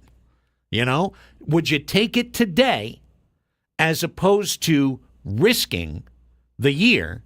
It's a bet on yourself. I get it. But risking the year to hopefully get a bigger deal than that next year. If they can get that done, that would be incredible. That way you go into 2026 and you have Michael King, Yu Darvish, you'll get a healthy Joe Musgrove back. So absolutely. Now you got 3 of your 5 again, and you can figure out the rest of it. And maybe you've got some guys coming through the system as well, or some guys ready to take another step in their career. So I think it's a great suggestion. I would love it if they got something done with Michael King long term, and that's really going to be on Michael King too. Like I think that seems like a fair number. I don't know what's in his head, but that seems like a number that you would get when you go out to free agency and somewhere in the 20-25 million range, right? I mean that's what guys are getting now per year. So if he has another big year, yeah, you'd get ahead of it right now, and you would be still locking him up, I think, at a pretty decent salary. I mean, I think it's a salary he probably would think about. He wouldn't just like dismiss it. Yeah. He'd be like, let me consider this deal, and if I want to take this, right? I just don't know where they're at financially, if they're thinking about those things, if I'm sure they're thinking about them, but if they're doable for them. But yeah, you're right. Haas's money comes off the books. Maybe you can get something done. Michael King was also in this podcast talking a little bit about the process in general and how he's never been to an arbitration. And he was kind of saying, look, I don't know how it's going to go, but it's their job to come in and sort of devalue me, tell me all the reasons I shouldn't get the money. Where I think this one, it's like a comps thing, I think both sides are going to kind of come in with comps more, maybe more so than like Michael King, you did something wrong, So I don't know that it's going to go, I don't know that it's necessarily going to go that direction. I guess no one knows. And he also said it's interesting that they're not baseball lawyers. They're just lawyers. Like they're just people who hear these cases. They're not necessarily like involved with baseball or anything like that. So what a fascinating process. I think he said something like they're going to set the date in the next few days, and I think it's going to happen in Florida. So going to be interesting to watch. Listen, you don't want them to go to arbitration. Now, they very well might. Yeah. But the window to strike is now. It's now. I just can't say that enough. And if you wanted to sign a Michael King contract extension, a number like the one I just floated, I think the reason it makes sense, Annie, is you have to always look at it from both sides. From Michael King's side, could he be potentially sacrificing a significant amount of money? Maybe even $100 million. Maybe. But even if he does have another great year this year, he's listed in a lot of baseball circles as a red flag injury risk. He throws way across his body. He does certain things mechanically that historically lead to an elbow problem or a shoulder problem down the line. So, from the Padres standpoint, if you give Michael King 5 years, $110 million before this season goes, you don't know. You don't know that he misses 2 or 3 years out of that due to injury. And that's the risk being baked in that lowers the overall cost. If you wait, then all of that gets taken out and you're only paying for what he did the last 2.5 years as a starter. That's always a reason for a player to really seriously consider a contract. Like you never know what's going to happen. Injuries, just a bad year, a down year. It's your walk year. Then you've got to go fight for a 1 year, 2 year contract to try to get your stock back up. But then they've got the new CBA around the corner. So there's a lot of things for these players to consider. But I know Michael King loves it and his wife loves it in San Diego for whatever that's worth. I'm sure they could love it somewhere else as well. But they do like it a lot here. So, if they can get something done. And by the way, if they don't get something done now, it doesn't preclude them from getting something done during the season and signing him to an extension. But if he starts off with a really strong 3 or 4 months, like Craig was just saying, that number he's going to have more leverage. Right. Conversely, if he doesn't, the Padres will have more leverage. So it's just kind of that tricky cat and mouse game. Hey, yeah, it's dynamic pricing. When I'm looking at a daily fantasy play on Underdog and I'm looking at Anthony Edwards and his number is 25.5 points, if I don't start it, if I don't take that before the game starts, and then the game starts and he has 10 points in the first quarter, I go back to the app. It doesn't say 25.5 points. Now it says 33.5 points. The price goes up immediately because the performance went up, and so the projection goes up. So there's a small window right now, and if the club has the ability to act dynamically, if they have the ability to be proactive and to continue to operate in that fashion, I think it would behoove them to be earnestly exploring this before we get to some arbitration hearing. I think once you finish that hearing, you kind of set a course in motion whereby King goes to free agency, one way or another. A lot of it also depends on how that hearing goes. I mean, we've seen We've seen players like Corbin Burns and like Josh Hader exit arbitration with a very bad taste in their mouth from the team. I don't particularly think this is going to go that direction. I think King has enough of a sense that like this could go either way and the comps are what they are. And I think the Padres also have that sense, but I've never been inside an arbitration, so I don't know how dirty these things can get. And like Braden said, your agent can go in there and do most of the talking and shield you from stuff.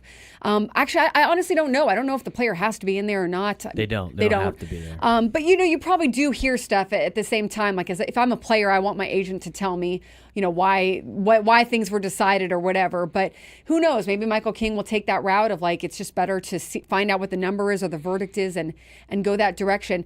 But I think it would also probably give Michael King's camp a sense of whether they believe the Padres will want to get something done long term, because they'll kind of be in the room, kind of be peeking behind the curtains as to like what the financials might be going forward or whatever. So, Michael King's camp as well could be like, yeah, we're going to free agency, or they could say, look, they came to us, they want to talk again during the season.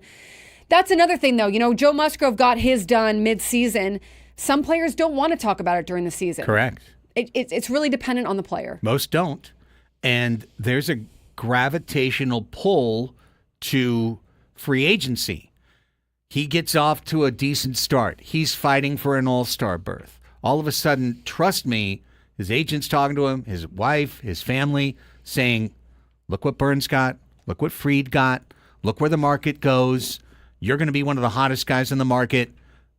San Diego didn't give you an extension offer. They took you to arbitration. Why would you worry about them?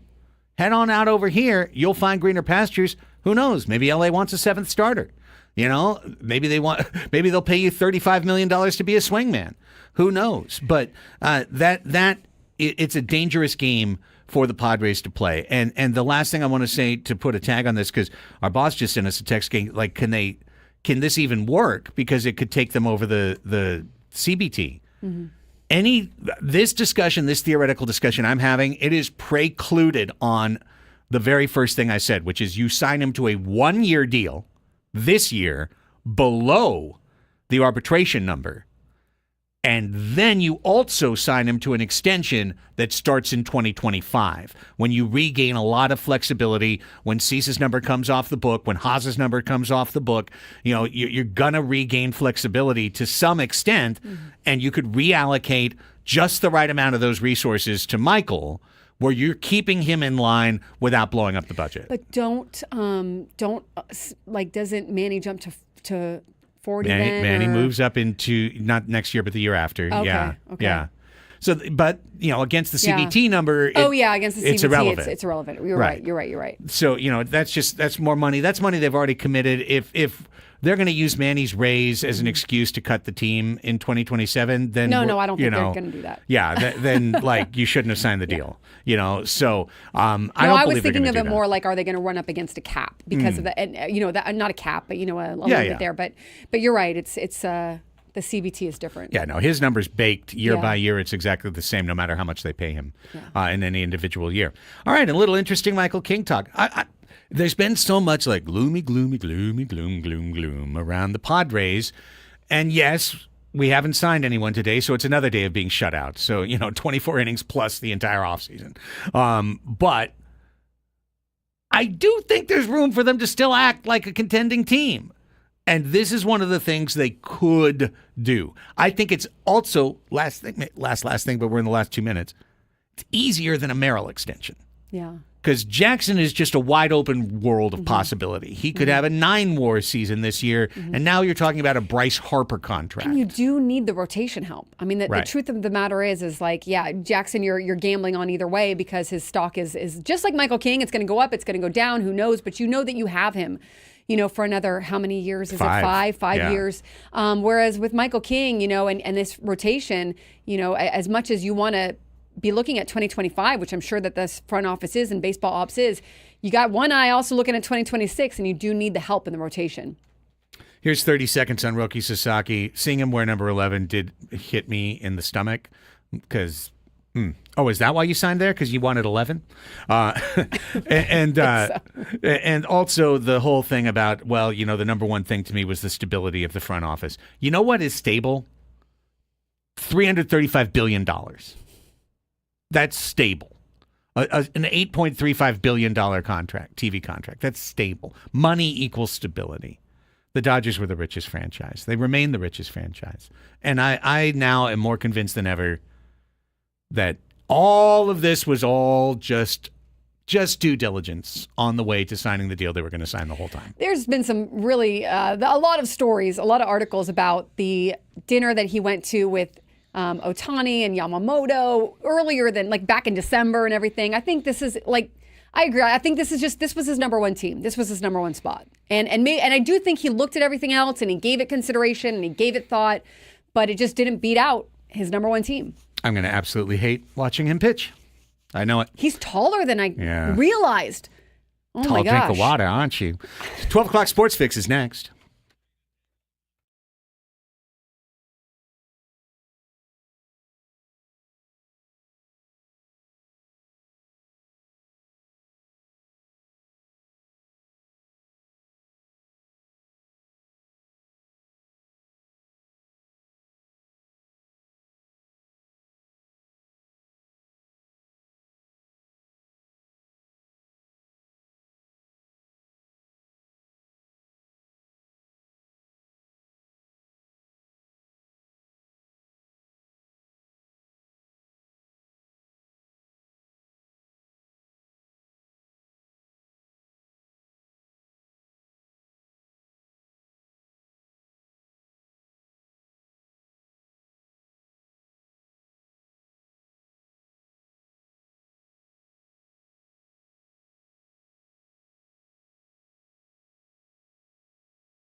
Happy lunch hour on Thursday, January 23rd, 2025. It's the halfway point of the Annie and Elsten program, heading into the third hour of our meeting. Annie Halbrun, Craig Elsten, Braden Suprenant here with you in our Odyssey studios overlooking Murphy Canyon, sun shining down on America's finest city. Time to bring you all the sports news of the day.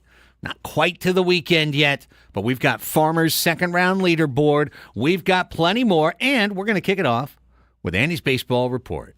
What you got? I'm not going to lie. There's just not a lot going on in Major League Baseball.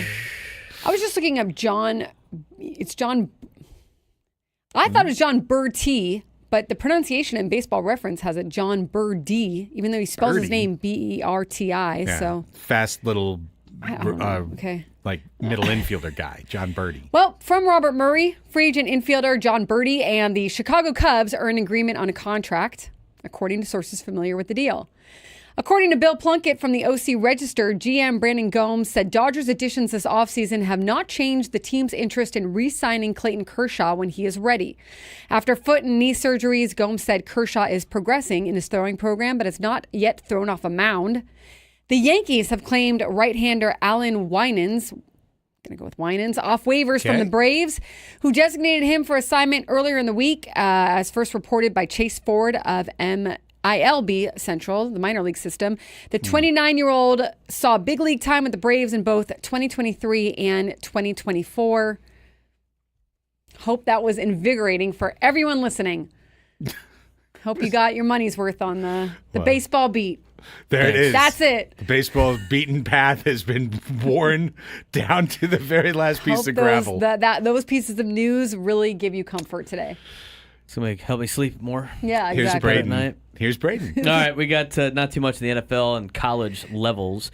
We'll start with the National Football League. While head coach Sean McVay did not have an update on quarterback Matthew Stafford's future with the Rams at his end-of-season news conference, he said he hoped there would be clarity sooner than later this offseason. After the Rams' divisional round loss to the Philadelphia Eagles, Stafford said he would take some time to think about his NFL future. When asked whether he still has football left in him, he said, "Sure feels like it."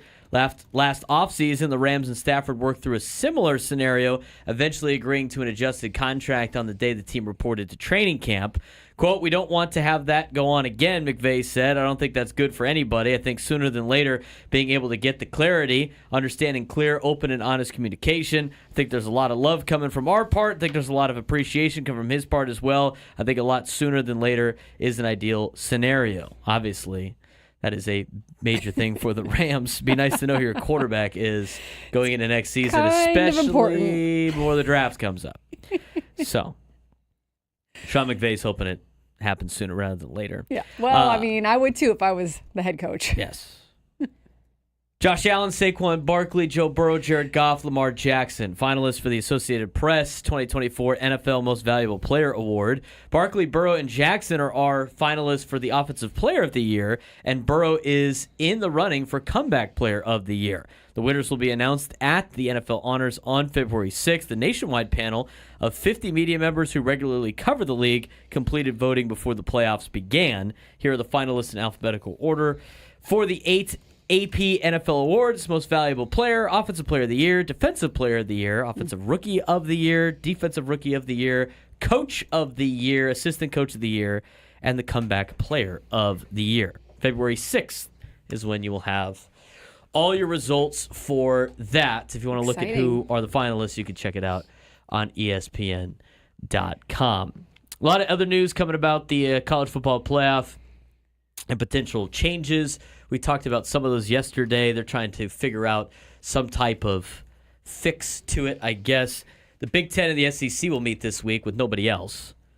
That seems fair, to discuss the future of the college football playoff, to make sure they got more automatic qualifiers than the other conferences, because they're like, no, we don't need to hear from any of you guys, just them. We want to make sure we get 4 each, and then you guys can fight for the rest, because we're the best. Is it because you're the best, or is it because every round you win you get more money? Is that what is that why you need more teams, better chances for better odds in Vegas? Yeah, we're gonna take about half the roulette board, and then you guys could split the other half, and That's how we're going to do this. College basketball for you. UC San Diego in action tonight at Liontree Arena. They host UC Santa Barbara. UCSD is 10.5-point favorite tonight against the Gauchos. Let's go. All right. Gauchos are a game behind the Tritons in the standings. Take that, KenPom. Tritons are trailing Irvine by 2 games in the Big West standings. Irvine will be in Riverside tonight. Irvine's favored by 7.5. The SRC Arena in Riverside, California is a place that Irvine does not necessarily play very well at. Okay. So we'll see what the Anteaters got against Riverside as the Tritons play host to UC Santa Barbara. The other men's basketball team in action tonight. In the West Coast Conference, the San Diego Toreros are in Oregon to take on Portland. Portland's favored by 2.5 at up in Portland against San Diego. Both teams are 1-6 in West Coast Conference play. Trying not to be in last place with those two particular teams. Those are the only local men's basketball in action tonight. Women's basketball, USD will play St. Mary's at home at 7 o'clock, and I will be on the call for that. It might be at 6. They always change the times on me. Nice. It's at 6. Game's at 6. I lied. Game will start at 6. Okay. And that's it for college and NFL. Here's Craig. With the rest of the story, and we will start with Torrey Pines' second-round leaderboard of the Farmers Insurance Open. Again, if that sounds jarring, don't forget, Farmers moved to a Wednesday to Saturday schedule once the NFL season expanded. They used to be in the sweet pocket right in between the championship games and the Super Bowl. Now they are in the championship window instead, so they play Wednesday through Saturday instead of Thursday through Sunday. Yes. Hurts the attendance because people obviously can't go on Wednesday, Thursday, and Friday like they can on Saturday and Sunday. But it is what it is. Here's what's going on. Right now, Hayden Springer has birdied his first hole to move into a tie with Ludwig Oberg at 8 under par. Oberg was your first-round leader at 7 under par, or pardon me, 9 under. He is +1 on his round right now. And so Springer and Oberg are tied at 8 under. At 6 under is Lanto Griffin. Okay. At 5 under, Chris Ventura, Aldrich Potgeider. There's really a who's that in this element of this Farmers leaderboard. I am keeping an eye on Joel Damon because everyone loves him from the Full Swing series on Netflix. He's at 4 under. Very solid. Very solid. Good. It was 3 under yesterday. He's already got a birdie today. Keegan Bradley is at 4 under as well. It is a greatly reduced field. Justin Rose is at 3 under. Just looking for notables. Shane Lowry at 2 under. Taylor Pendrith at 2 under. Brent Snedeker. Hideki Matsuyama is the highest ranked player within the field. He is at 2 under par as well. Sahith Thagala is at 2 under par. So all these folks 6 shots off the lead being held by Ludwig Oberg and by Hayden Springer. We'll try and keep you up to date as we continue forward in the program. Got a clip here, Braden. Just dropped it in the Sports Fix. San Diego Wave FC. Boy, it's been a winter of controversy and unpopular sales of players. Definitely a change in the organization. Massive change in the organization. New head coach, general manager now in her first full off season. New ownership at San Diego Wave FC. But today, finally, you can take all that off-season stuff and put it behind you. Today was the first day of full squad training for San Diego Wave FC back on the pitch. And Jonas Eidevall, their new head coach, is back from Sweden. He is here and was asked for some comments today on what he's looking for in these early days of training camp. First impressions from the first training session. A really nice group to work with. Dedicated, enthusiastic, and of course some really, really good soccer players. And then they do some drills. Just wanted to have that clip for you. We're hoping to have Jonas Eidevall on probably next week as he gets settled in. I do like his accent. Yeah. No real news for San Diego FC today. They dominated the headlines yesterday with the De La Torre and Dreyer signings. I liked how Tyler Heap said it. He said Dreyer, like that. Yeah, he did say Dreyer. Yeah. And we had seen from John Howard Dreyer. Yeah. But he had the roll of the R, too. Yeah. So it was kind of it's not even Dreyer, it's Dreyer.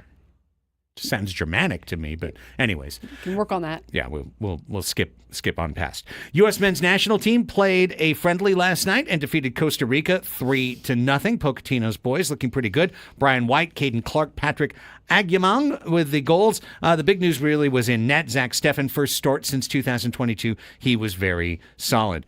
Hey, there's an NBA game on right now. What? Yeah. What?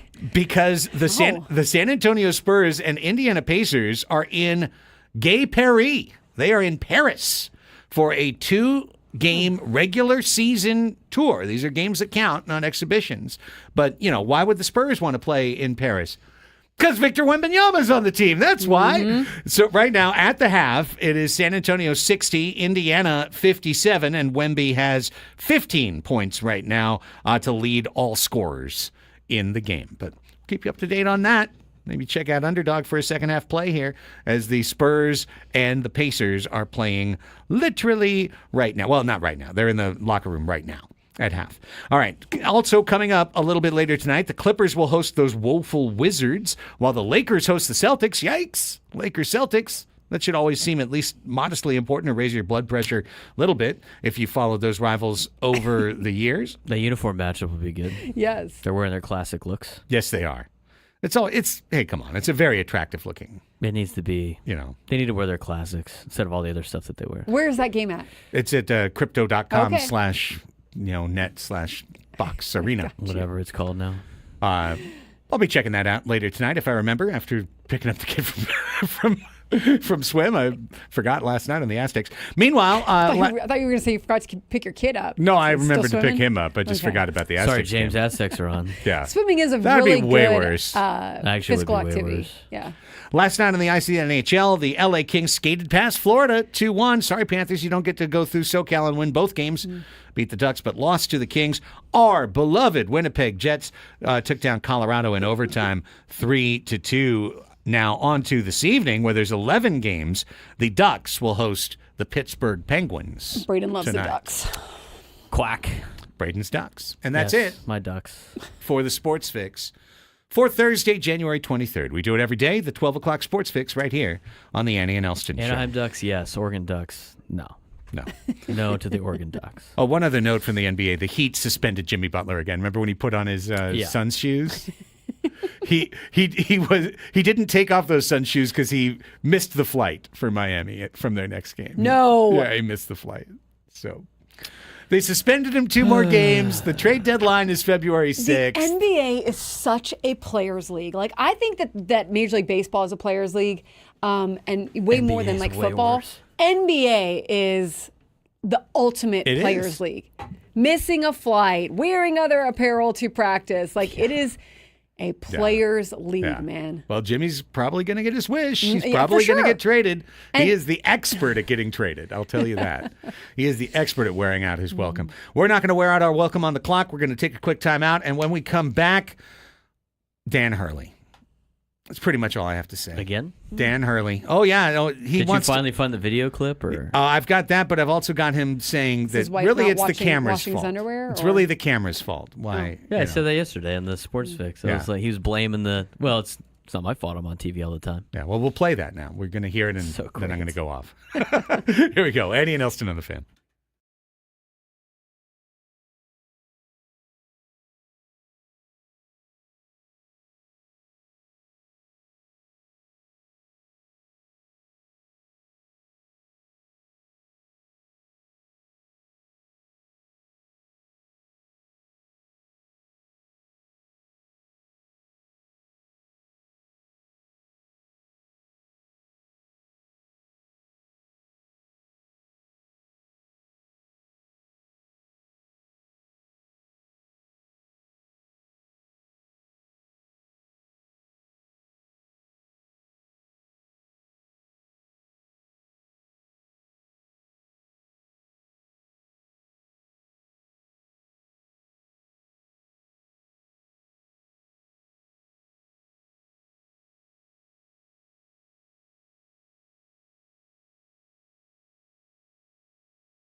Craig Elsten here for Underdog, the best place to cash in on all your takes during the NFL playoffs, NBA regular season, PGA tournaments.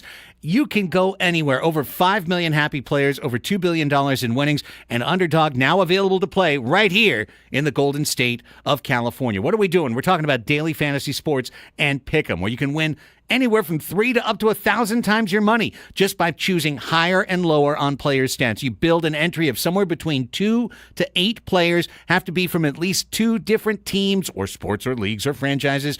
Put that together, put down your play. You can get up to 8 times as many. You can get paid up to 1,000 times as much. I'm on Underdog every day trying to find some value spots, some quick little 2 or 3 player entries to help build up the old bankroll, and it's been a lot of fun. There's so much optionality on the site. That's what I love the most, and it's a very intuitive app. Just download it and start having fun today. Here's how you do it. Underdog, the best place to play Pick'em. Just find it in your app store, search for Underdog, download the app, sign up with promo code Craig, that's my name, C-R-A-I-G, and put in your first deposit. You can get up to $1,000 in bonus cash instantly. That's promo code Craig. Must be 18 plus and present in a state where Underdog Fantasy operates. Terms apply. Concerned with your play? Call 1-800-GAMBLER or visit ncpgambling.org.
The biggest fan contest coming back your way. It returns on January 27th.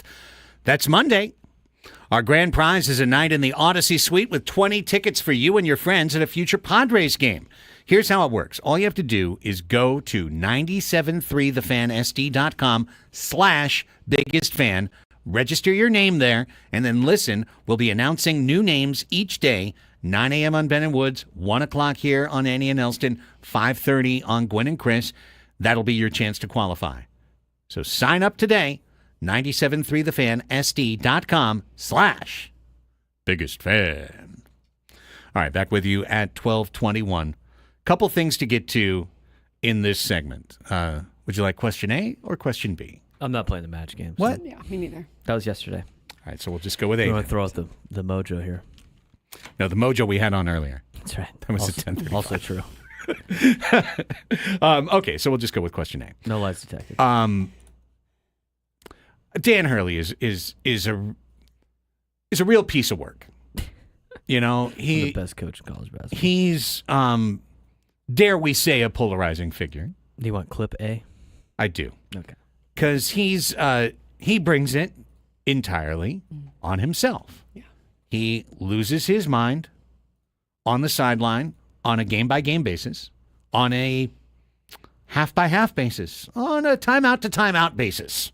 He's losing his mind. He's berating officials. He is berating players.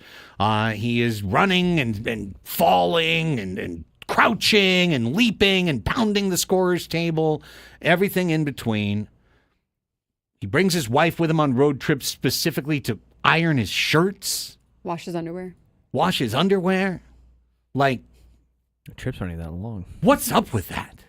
I can't get over that. Personally, I can't get over that. It's a level of ego that I can't even imagine. If your team, if this was your team, and they won the championship, Yeah.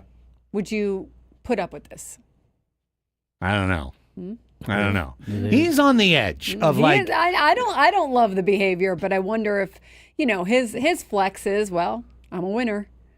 Yeah, it's kind of a brutal watch. So we talked about this on yesterday's show. As Braden mentioned, he talked about it in the Sports Fix. Yeah. That and it's on film. You know, I've seen the clip. I've seen the YouTube short or whatever.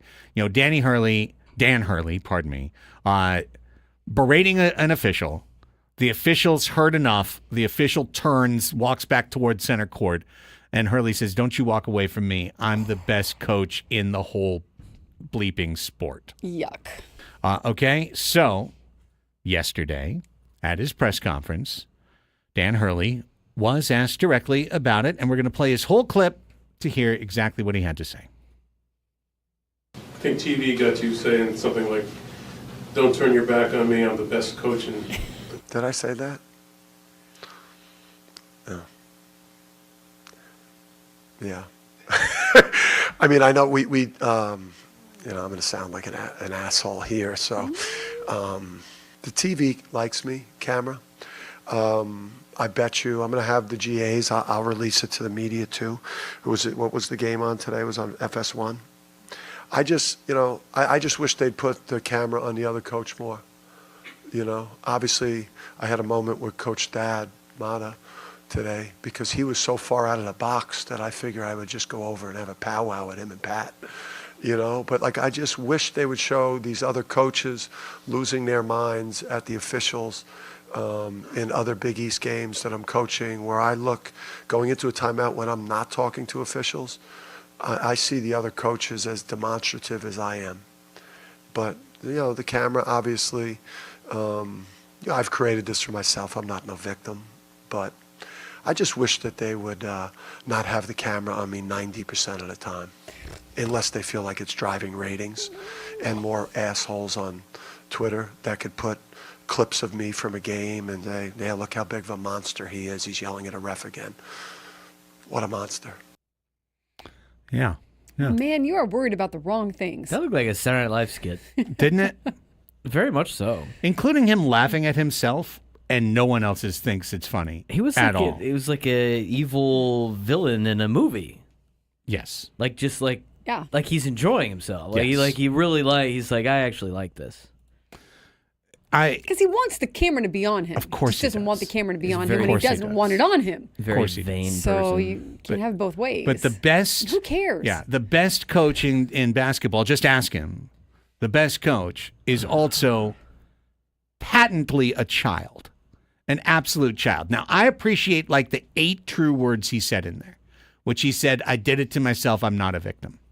That's the true thing he said. But whenever someone says I'm not a victim and then blames, But and then you're acting He like a talked victim. about how dude. he was basically given the victim card and then said as you said, those are the 8 things that I got out of that too. It's like, yeah, he did bring it upon himself. Oh, I'm not a victim. After I just used the victim card for 35 seconds. because really that boils down to, No offense. why are you paying attention to me? Oh, is it because the ratings are higher? Because when you put me on, the ratings get higher? More megalomaniac, more narcissistic personality disorder right there. But then it's it's the camera's fault. I wish the camera would be on the other coaches. It's the other it's the not TV not me. company's fault. I wish the the camera likes me, but I wish the camera was showing the other coach. So it's your fault. It's not my fault for behaving the way I do. It's your fault for reacting to it, which is one of the most modern strains of American argument I hate the most. It's not the bad behavior I do. It's the fact that you called me on it. That's the real problem, that you're pulling my card. Why don't you just let me get away with whatever I want to do and just give me a pat on the back and tell me how great I am? That's what Dan Hurley wants. But the second thing was the 8-year-old argument of, well, they do it too. Well, look at that. Dad does it too. Look at the other Big East coaches. They complain too. They lose their minds too. Well, maybe it's because they have better ratings if they put me on. Can he and Jim Harbaugh get together and write a book? I'm the best coach in the league. No, see, I'm the that's best where coach it's in the like that's where it gets too far for a lot of. If he was just you doing his usual BS complaining, and you couldn't see what he was saying, and like nobody would care. But the fact that he was basically justifying what he was doing because he's won a couple of national championships. And he thinks he's the best coach in the league, and he has had some success now. And now he's just like, he just doesn't know how to act. He's just been so enriched in this, I'm the greatest thing ever. Yeah. And, he's tired of he's obviously frustrated. They're not playing as well as they've done the last couple of years. He had the BS after the Maui Invitational, too. I'll never participate in something like this again because they lost. It's a bad look. He's a very, bitter loser, right? But then even when he's winning, he's just so arrogant. To the victor go the spoils, and so you have to deal with that a lot. But when he starts to not win consistently, they're going to get tired of him, and he's just going to be on his way out. We see a lot of his true character. Yeah. And that phrase, like the way you treat anyone is the way you treat everyone. Yeah. And that's kind of like appropriate here because it's like if you feel comfortable treating someone like that, and yes, it's part of a basketball game, but you probably feel comfortable treating a lot of people like that. Which is a shame. Here's an old saw that we can go ahead and pull through the tree. Pride goeth before the fall. And this man is riding one of the biggest clouds of self-congratulation and pride that I've seen in my professional career. I can't imagine the great coaches in history ever yelling at a ref, I'm the best coach in the sport. Does the other basketball coach at that school who's won a lot of national championships say that? Right. Does Gino say that? Good question. Right. I mean, you're going to have to look through history. You can just look across call. the arena. Exactly. At the women's basketball program, who has won way more than the men's program. Did John Wooden say that? I doubt it. Right. Did Phil Jackson scream Did at the Steve ref? Fisher say that? I'm the best coach in the sport. Yeah.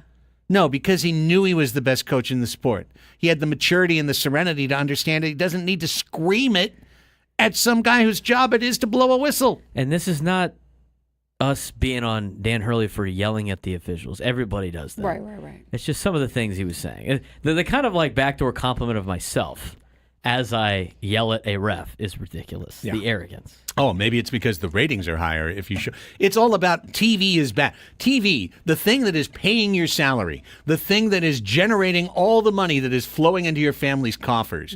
Oh, it's bad because it shows me when I do the things that I'm perfectly willing to do, the things that I embrace doing, like berating people around me, like running and grabbing my player by the face, like pounding on the table, screaming, falling, cursing, yelling. You act like a spoiled brat. You act like a 7-year-old. You really do. You truly, truly do. And guess what? Because you're successful and because you're a narcissist and an egomaniac and a megalomaniac, you've determined that all of your horrible character defects are, in fact, they're not the bug, they're the feature. I'm the best coach because I'm this way. And that's ridiculous. That's just your ego talking, bro. Go lose 9 games. Here's the thing. When you go down the ladder, people are going to be celebrating when every rung hits your butt on the way down. People are going to celebrate your demise. And then you're going to go, woe is me, I'm a victim. Why don't you recognize all the great things I've done? Because you've been horrible to everyone around you every step of the way. Hey, it happens in the heat of battle. You get to those high-pressure situations. You're emotional. You're upset when things aren't going your way, and you say a lot of things that you probably shouldn't say. Yeah. I've done that as a coach to officials and to, and players after a game. Maybe players, right. it's part of human nature. But this is where you take the high road and you own it and just be like, he could have been in the press conference, been like, yeah, I was out of hand. I was, emotional. Like he can even make some excuses, but at least own up to it and apologize. And he'd be like, okay, all right, I'll give you the. And then you know what? The story would disappear. But the fact that he doubled down and was arrogant about it, makes us in San Diego talking about this particular incident where you have to, describe it. It makes you look even worse. I mean, he just thinks he's above everybody else. Yeah. And then what would he say to this? Well, look at that. Y'all talked about me. That's right. For 10 straight minutes. So, hey. He's probably looking it up everywhere he is. What other markets are talking about me? I'm making news. You're the one talking about it. But I'll keep making it, and then you'll talk about the next thing I do, because that's how we work. Where are they in the Big East right now? I don't know. Are they at the top? Probably. I don't know. They haven't really. I'm gonna have to check. It's not. They're not part of the usual. They're not doing the usual things that they've been doing the last couple of years. But now they're 4th. I don't care who wins the title this year, unless it's UCSD, of course, or San Diego State. Yes, be amazing. But I do care about one team not winning the title this year. It'd be great for UConn to not win the title. In fact, I'd love it if a, technical foul in the second half turned out to be the defining moment in a collapse in a 3v14 game. That's the kind of thing I'm looking for. The little karma train, choo-choo-choo, right around the bend, smashing you in the side. That's what I'm looking for. February 1st, Marquette Day. They play UConn. I know they have Marquette Day parties down and around San Diego for all the Marquette alum. Maybe Craig should show up in a Marquette Golden Eagles jersey. Yeah. Don't kid me with a bad time. I'm ready. That's Let's right. take a timeout. It's 12:34. When we come back, it's time to play our silly game today. And today's silly game is the game of ridiculously easy trivia, known as Anybody Knows, where you are going to take a 10-question quiz and go head-to-head against Annie. And if you can tie or beat her, you'll be qualified for our grand prize drawing at the end of the month, which is a trip to see Scorpions in Las Vegas on March 6th, plus a 2-night stay at Planet Hollywood, and a $100 gas card for your trouble. So let's open up the phone lines right now. 833-288-0973, 833-288-0973. Phone lines open now. Give us a call. We're going to screen for one contestant, and when we come back, we're going to play Anybody Knows on San Diego's #1 sports station, 97.3 The Fan.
Liner time. Scorpions returns with their 60 Years of Scorpions Las Vegas residency show live February 27th to March 11th at PH Live at Planet Hollywood Resort and Casino. Tickets on sale now at Ticketmaster.com. But if you win today's game of ridiculously easy trivia, known as Anybody Knows, you can be qualified not only to go see Scorpions on March 6th, but to have a 2-night stay at Planet Hollywood and a $100 gas card. It's time to play Anybody Knows. And today's contestant, who dialed in at 833-288-0973, Alex in Fallbrook. Let's go to North County. What's happening, Alex? How are you? Hey, what's happening, guys? Glad to hear you guys. Happy New Year. Happy New Year to you as well, Alex. Thanks for calling in to play the game. As we always ask, please tell us a little bit about yourself before we play. Just a big Padres fan, not too worried about what the Dodgers are doing. And, just a big family guy. You're a big family guy. All right. Well, listen, Yes, you might be able to win a boat here or turn it in for a secret prize, which could be anything, even a boat. Sorry, that was a Family Guy reference. No, instead, you're going to be playing Anybody Knows for a trip to Vegas. Here's how it works, Alex. Our quizmaster, Braden Soprennant, has a 10-question trivia card. He's going to read you those questions, and you're going to knock them out in rapid order and try and get as many of the 10 right as you can. The hook is these are easy questions. It's deliberately easy trivia, almost sometimes so easy that it can trip you up with how easy it is. So try not to trip yourself up. Then Annie, who is diligently waiting outside, we'll wave her in. She can't hear what you're doing. She'll get the exact same quiz, and we'll compare scores. And if you tie her or beat her, you are in the drawing at the end of the month. Sound good? Let's go. All right. I'm keeping score, Alex. I wish you best of luck as we turn things over to Braden. All right, let's get to the game here, if you will. And question number 1, again, 1 minute on the clock after I ask you question number 1. A syrup or candy flavor made from brown sugar and butter is called what? Caramel. Maple. Butterscotch. Butterscotch. Butterscotch. Oh. A syrup or candy flavor made from brown sugar I think and Annie butter. will get that one wrong, too. What nationality are citizens of Wales? No idea. Be the Welsh. Walians. Walians. They're Welsh. It'd be Welsh. This is a hard card so far. A warm glass building for growing plants year-round. Ugh. Oh, yeah. Yeah, I don't know that one. That's not ridiculously easy. That'd be a greenhouse. Greenhouse. Okay. In Yeah, San that Diego, we one's got not great bad. weather. We don't need a lot of greenhouses. No, that's true. This Right. person translates one language to another to help people communicate. Translator. Yeah. No, we were looking for Ipe, but okay, that works. 1 nautical mile per hour, also tying a rope into this configuration. Not. A Yes. knot is correct. All All right. right, you're picking up steam. Here we go. Marty McFly time travels in a car in what movie series? Back to the Future. My Back favorite. to the Future. Saw the play on Saturday. It's great. What infamous villain stalked the Whitechapel section of London in 1888? Oh. That would be blank the blank. No idea. Jack the Ripper. It'd be Jack the Ripper. Jack Well- the Ripper. What is the opposite of awake? Sleep. Asleep. This type of shark is named because its head resembles a common tool for pounding. Hammerhead. Hammerhead is correct. Physical or emotional suffering is? Our lot as Padre fans? Or no, is that not the answer? It's a 4-letter word. Oh, yeah. You know, no blank, no gain? Is that what we're going for? Yeah.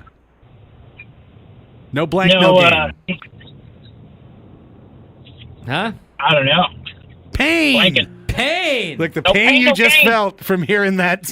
Hearing That was a buzzer. painful 10. It was. How many you get? Oh, 6. Really? He still Yeah, got 6? He got 6. All right, Annie. Come on in. In his defense, some of them were a little I think the first two are tricky.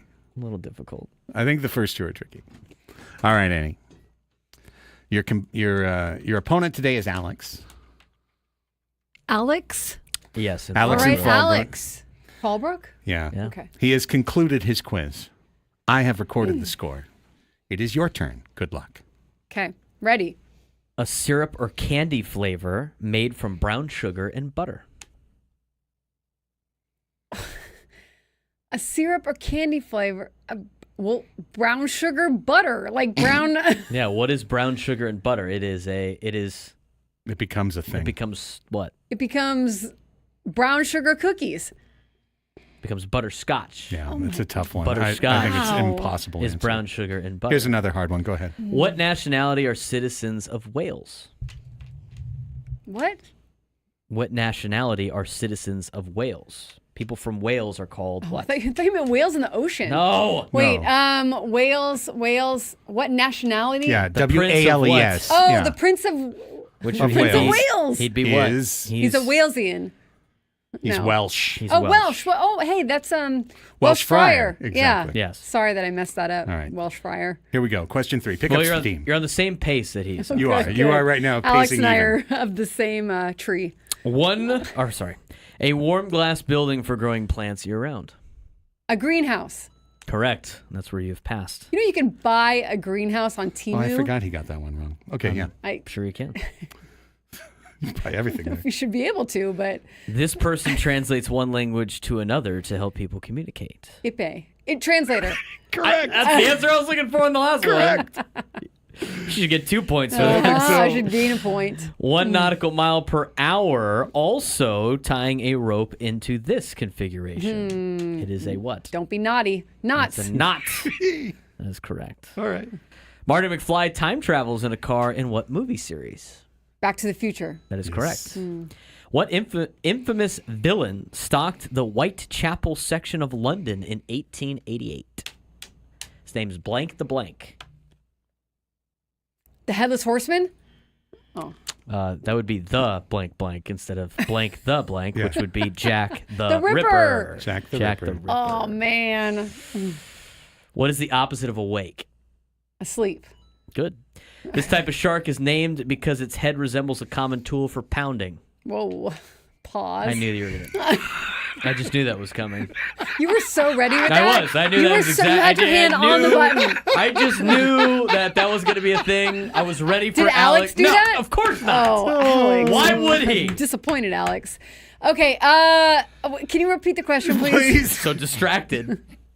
This type of shark is named because its head resembles a common tool for pounding. A hammerhead. A hammerhead. Oh. Yes, ma'am. Physical or emotional suffering. Me asking these questions today. The Annie and Elsten show? No. Exactly. Exactly. Physical and emotional suffering. Tragedy. What? Tragic, huh? Four-letter word for it. Four-letter Four-letter word for physical or F. No, it doesn't start with an F. Physical Unreal. or emotional suffering. Pain. Pain. We'll give it to you. Is correct. Asking the questions today. Pain. Yeah, 7-5, Annie wins. Annie wins. Oh, Anyone's said I it did kind of have to go through a few answers to get to them. Like this, Yeah. Alex. This is the hardest card in the gave history of Alex anybody a knows. decent Okay, amount of okay. hints. Yeah, I no, was gonna- he- wanted to make sure you gave Alex also. Alex I got gave blank the same- blank. Alex got four. I even Okay. gave Alex no blank, no game. And he still. Oh wow, Yeah. Alex. Well, and And then he said, "I'm blanking," and then you said it, and then he was like, "Pain," and you're like, "No." sometimes you you're the bug, sometimes you're the windshield. yeah, Yeah. today, Sometimes you're the the bug. the other end of the hammer. exactly. Sometimes you're the wait. Yeah. Okay, I'm gonna Just- no. Go ahead and let that one fly. We got a shorter leash than the officials that deal with Dan Hurley. Yeah, exactly. You were so I ready. knew it was coming. The timing I knew was it like, was coming. You had your hand on the button, literally. Finger is on the button. I knew it was coming. I kind of was like that for Alex, but I'm like, no, he just seems like Nah, a he's sensible cool. guy. He's cool. I'm like, Annie's definitely gonna say something. Yep. The pounding. Bang. It's the way you phrased it. I didn't phrase card anything. phrased The it. card phrased it. The card phrased it. It's a children's game. Wow. Okay. Okay. You know what? I'm with TRM1, by the way, in the chat. I would have gotten one of those wrong because when you said, what's the opposite of awake? I was like, birth? Oh, like Or a wake. yeah, like Yeah, like a wake, funeral, like like a going wake, to going a to a funeral wake. wake. Yeah. So I'd be like, well, what's the opposite of that? I guess it would be celebrating a birth. So it would be like a baby shower. Would be Baby the opposite of a shower. wake. That'd be a good answer. Or if that asleep. was the question. Yeah, then Right. you would have buzzed me and you'd have been like, asleep, dummy. Like, Yeah. Welsh Got Friar's it. never going to listen to our show ever again. yeah, Welsh No, Fryer he's just going to is hold this really, over our heads really for a long ticked. What do time. you mean our heads? Did More Alex like get that right? No. No, he said No, he did Wales. not. He said something kind of He as said crazy something as way you. off. Yeah, yeah. Walesian or something. I don't Yeah, know. Walesian. Yeah, catch up, Walesian, Diesel. It gets Walesian. better, buddy.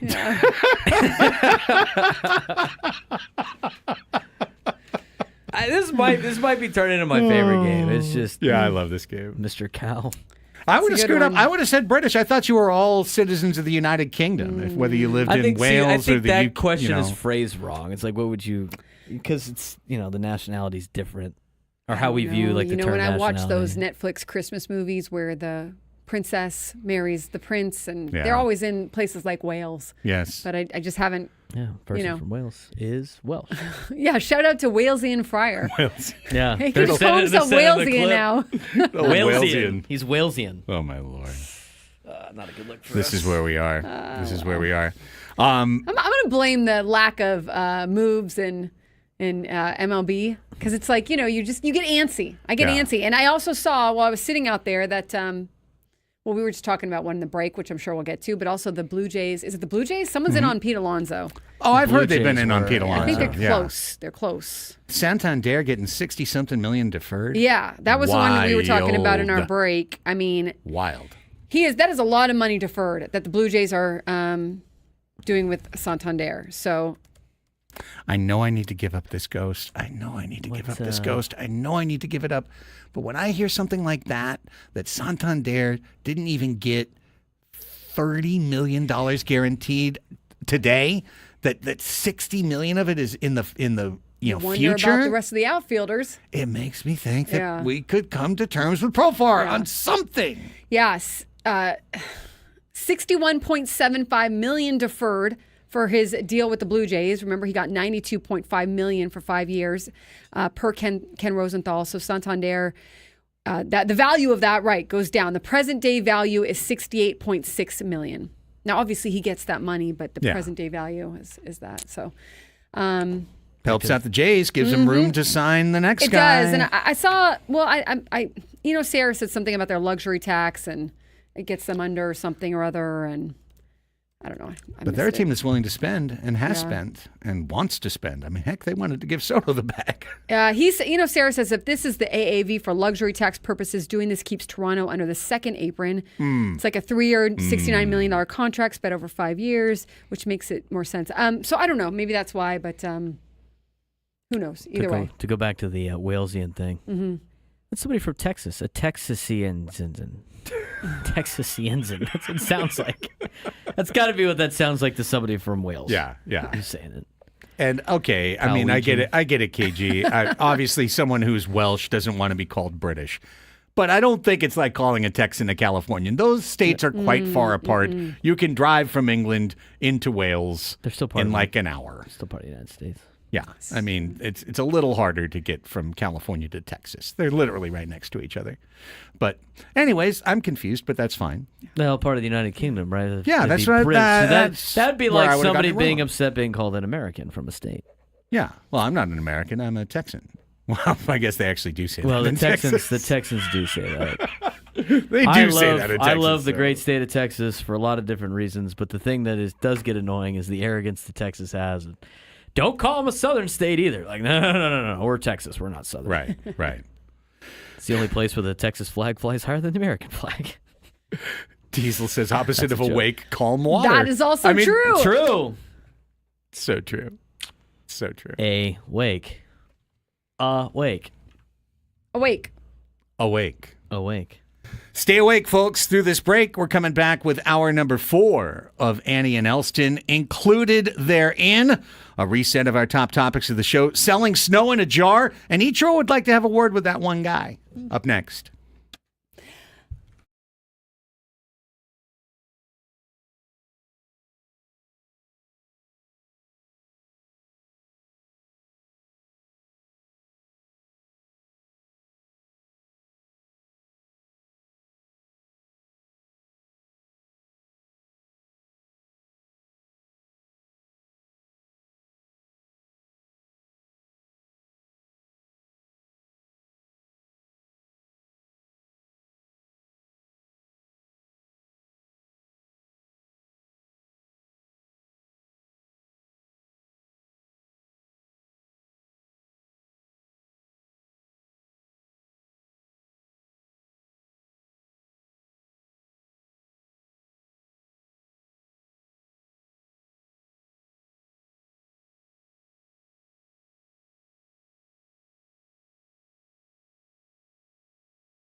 Back with you for our fourth hour. Danny and Elsten here with you on San Diego's #1 sports station, 97.3 The Fan. Uh-oh. They're both looking at me again. And he was almost collateral of Scrabistan. Yep. And he got behind the borders. Yes. That's right. It's hard to get out. I was in Scrabistan, and it was hard to escape. Needed right? the visa to Tough get out. wait. It's a tough wait. The border wait is Yeah. ominous. You have to know all the passwords and. It was like Argo Yes. trying to get out of there for Annie. If you don't have your Sentry pass ready. Didn't have that card that they kept on file at the airport. He always makes, he has that mirror, that low mirror to check you. It's really frustrating. Like they do at you ever been to Mexico and they put the mirror underneath? You're right. Never mind. I just realized that was bad. Yeah. Okay. All right. Anyways. Just realized. Just realized right now. I don't know what I'm going to do with Right you now two as I head to the today. bench, I realized that was wrong. Jeez. Oh, my. Okay. Go yell at Dan Hurley. I would like to. Go eat your chicken basket. Here's what's going on in the world of sports right now. A couple of things going on. Earlier we talked about Aztecs. Aztecs saved their bacon. They Welsh Friars here. Welsh Friars, Welsh in the Friars chat. arrived. Uh-oh. You got to go back to 12:45. Well, Yeah, you got to go back about 15 minutes. Nobody knew what You it might- meant to be a citizen of Wales. You might Welsh cringe. Friar. We apologize for Annie and Alex. Yeah. And honestly, I would have got it wrong too, so probably. All right, I apologize for everybody else on the show. You had the answer in front of you. But I knew that before. It's not like I didn't know that. It's fair. Welsh. It's fair. What I else knew would it a too. Welsh Right. person? What else would Welsh be for? Right. Well, it could be Welch, like you Welch on a bet, but no, Welsh. Welsh Friar. That's why Welch's we should all grapes. know it's because of the great Welsh Friar, That's who's right. even been in this studio. I met the Welsh Friar last year. So you guys all owe an apology, not me. You're right. Fair enough. Some of us know ball. We're sorry, All Welsh right. Friar. We're sorry, Welsh Friar. I just thought you might want to be called Walesian, so I don't think it's. Like you know what? Different opportunity. That's right. Walesian. Mr. Cow. Mr. Cow. Mr. Cow. A male cow. It's called what? Mr. Cow. That's what it was. That's what the question was. That's what it was. Mr. Walesian. Even better.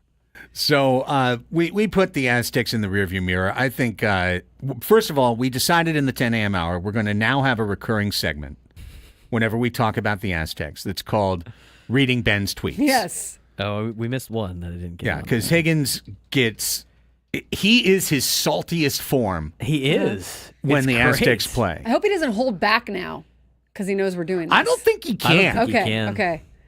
I truly don't think he can. I think he is the closest that Mr. Higgins can ever come to unhinged is this. Watching the Aztecs, wearing red, struggling at Air Force, a horrible game.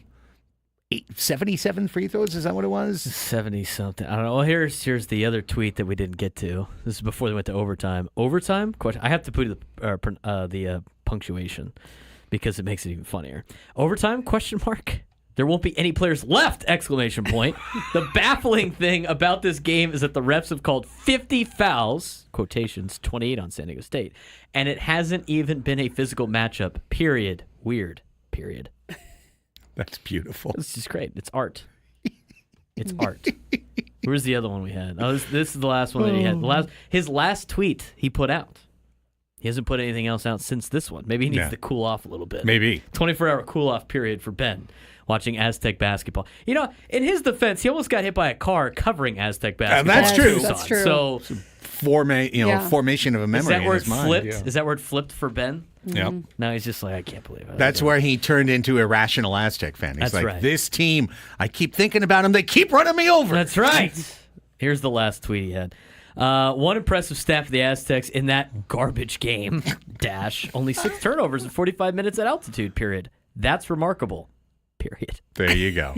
Always that finds it. Garbage game. Squeak, you had to get the squeak, little stray in there, too. Always finds it. Oh, that's great. Who do they play next? Can't wait. Oh, Saturday? Reno. They play I'm Reno sure that next. will go over well. Yeah. Well, listen, it was a bad win for San Diego State. Well, it's a win that's kind of a kind of a loss for the team. And right now, the Aztecs are trending in the wrong direction. They are trending directly into bubble territory. And they're actually doing the thing that's the worst thing you can do in a college basketball season, which is get worse over time. Like this team back in December, December, January, when was that November, late November, going to the Vegas NIL tournament, winning $1,250,000, beating Houston, right? Only lost to Oregon. Really good game up against Gonzaga. Like there was such a strong resume being built. Then you go to Boise and win. Things are looking amazing for this team.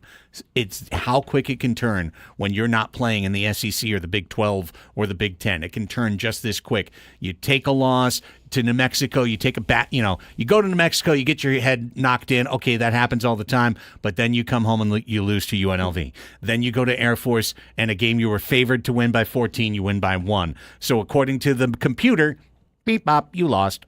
And that's where we are right now with San Diego State. This is a team that is new. They're new to each other. They're learning how to play with one another, and they got off to a pretty good start, especially considering the injuries. But now you got to kind of keep it up and finish the season strong. Yeah. They the thing is, it's like everybody in college basketball is brand new.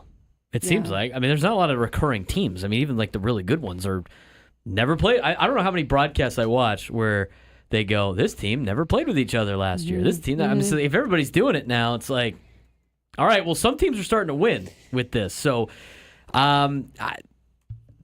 you said they are in bubble territory. They're in very much bubble territory. They were in bubble territory with Lunardi's latest bracketology. I can't imagine them not being in bubble territory unless they go over like a couple of wins in a row here in the Mountain West Conference. And the other thing that hurts them is we all know how difficult it is to win in the Mountain West Conference, but nobody that ever makes decisions on seeding ever respect winning in the Mountain West Conference. So even by beating Air Force, they're just going to get knocked for not beating them by the spread, as Craig mentioned with the KenPom. It's going to be the same thing with every other team that they play in the Mountain West, unless they get to a point where they can blow out Utah State and Logan and get a quad 1 win. There's not a lot of like big improvements that the Aztecs can make to their resume. That's right. And so the fact that they're in the bubble spot right now, there's not more opportunities for them to get out of that bubble spot. Even if a lot of these games coming up are difficult, they will not be seen difficult in the eyes of the national people, everybody east of the Mississippi that views the other conferences as bigger accomplishments. And I look at like my alma mater, they're not very good. TCU basketball is not very good. They got a lot of freshmen, and I watched them play Kansas, but like they have opportunities to play Baylor, who is ranked, and they beat Baylor's ranked. Then they play Kansas, and they can play Arizona, and they play all these quad 1 teams. And if they just go around 500, all of a sudden they're working their way into the tournament when they probably don't even deserve to be anywhere close in the tournament, where San Diego State will be battling all these teams that aren't on the metrics very good. And they're just, even if they beat them, it's not going to, they just continue to fall because of these matchups. That's why it's so important for these schools, and you've seen a lot of sports, to load up on teams in their non-conference and RPI to save them from what conference is going to do to their resume, even if they win all of those games. Yeah, absolutely. And for my beloved Tritons, we already knew that it was going to be, you have to win the tournament to get in. Like, you just knew that from the start. So even with Irvine playing really well, it's the same thing. Yeah, there's no respect to the Big West. Right. So, you just kind of get it. You get it and you go, okay, that's what it is. For State, you feel like you've built up so many great tournament resumes over the years that you've gotten building your program. Right. That you've gotten to that point where it's no longer about that. And it might still not be. If they ran the table from here out, they'd probably get themselves into a pretty secure position. But I still think they make the tournament. I still don't think they need to win the Mountain West tournament. I don't think they're there yet. And I honestly think they've played themselves into a spot right now where they will get the benefit of the doubt. I think they've played their way into the benefit of the doubt category. And that does happen for a lot of schools. I used to watch it with Arizona all the time. I mean, Arizona had like 30 straight tournament appearances, and when there were bubble teams, it's like, well, they're always good, and they put on a show. Let's put them in. So they could be in that realm now, going to a Final Four, making the tournament so many different years in a row. But I think right now it'd be nice to they got to continue to play good basketball here, and they still got a lot of ways to go. But they probably need to win at least one, and it's starting to trend towards 2 Mountain West Conference tournament games the way this is trending in conference play. I agree. I think that's where we are. I think we need to clip Ronica Stone's answer about NIL and volleyball and what happened with her at Oregon, just because it's so true. Like, revisit that at another time. Just the differences now in players who weren't transferring every single year, trying to kind of chase the bag, which I don't blame them. That's their reality right now. But what you're missing out on as well, you know what I mean? Like, what you're missing out on by not staying as a cohesive team and becoming, more of a fixture with the fans and the school and everything like that. That's just not in the cards. I mean, even with the San Diego State team that they have this year, who's to say that this is going to look the same way next year? I doubt it will. Of course it won't. Right. Yeah, no, it won't. And that's just the brave new world we're in. And that's right? Exactly. And that's what Braden's saying there. They're going to be new almost every year now. Yeah. Almost everyone is new. Or every year, yeah. Yeah, and guess which teams aren't? The teams that don't play in the NIL playground at all. The teams that are playing in the talent bucket that is below that of all the players who expect to get paid in professional college basketball or professional college football, which is what it is now. Those are the teams. UCSD is an example of that, right? Guys who are there that are not getting NIL money, that wind up playing through to a senior year, that wind up having that cohesiveness together and that time together on the practice floor, because not every guy. Now, listen, their star literally left last year for NIL money. Bryce Pope went to USC. He sits on the bench. He never plays. But that is one guy. Some programs operate like that, but though they are staying out of the big time, right? Those programs, by definition, are not in the big time. They're not going to get any of the players who make money in the sport. Military academies, Ivy League schools that are not allowed to make any NIL money. Right. Nothing really changes for them. They're still getting the same kind of athlete anyway. Yeah. And every once in a while, you're going to see a tournament run, I think in the next handful of years, a tournament run or a tournament upset that is just directly connected to that. Well, this team has 6 seniors. This team has played together. This team was not built in the portal. It was built through recruiting and through time. And other teams are going to just throw enough talent together in the portal that they're going to make it, And maybe if you had Dan Hurley on your side, you'd probably win everything. But nonetheless. We'd be playing for the best coach. Well, right. By definition. Just ask him. Let's take a time out. College basketball. Staying on clock. When we come back, everybody but one voted for Ichiro. Ichiro would like, a word. You'd like a word with that one. We'll hear his words when we come back. Plus, would you buy a jar of dirty water? I got a jar. I got a jar. For $50? Because a lot of Philadelphians were super cool for it. The jars were sold out. Sold out. You couldn't even get a jar at the end of it. Sold out. Protect you from the Kraken? Those two stories when we return on Annie and Elsten, San Diego's #1 sports station, 97.3 The Fan.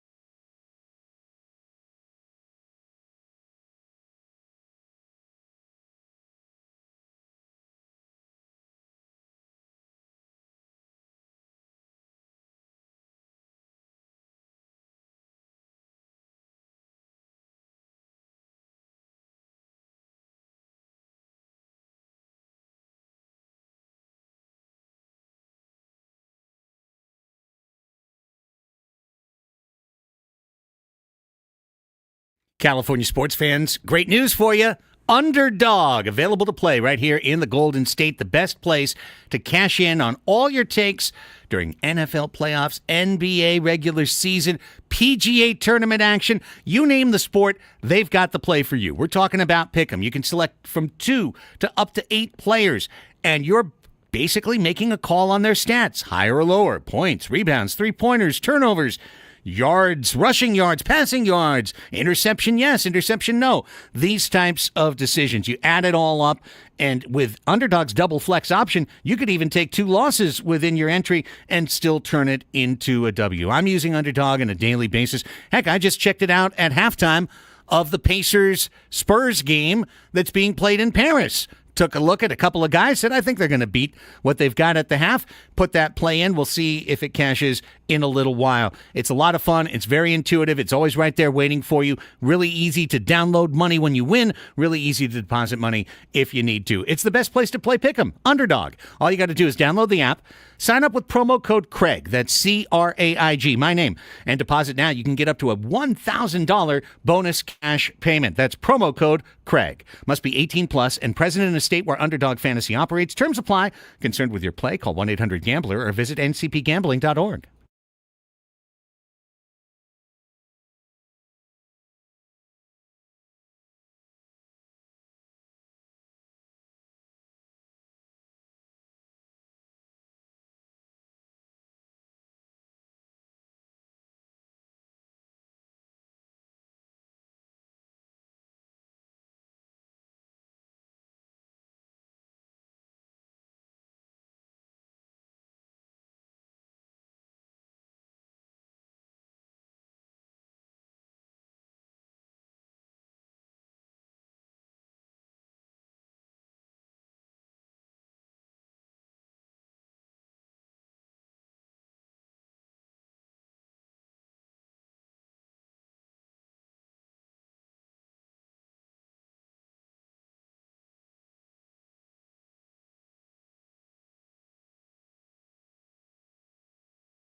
$119 on the fan. Welcome back, everybody.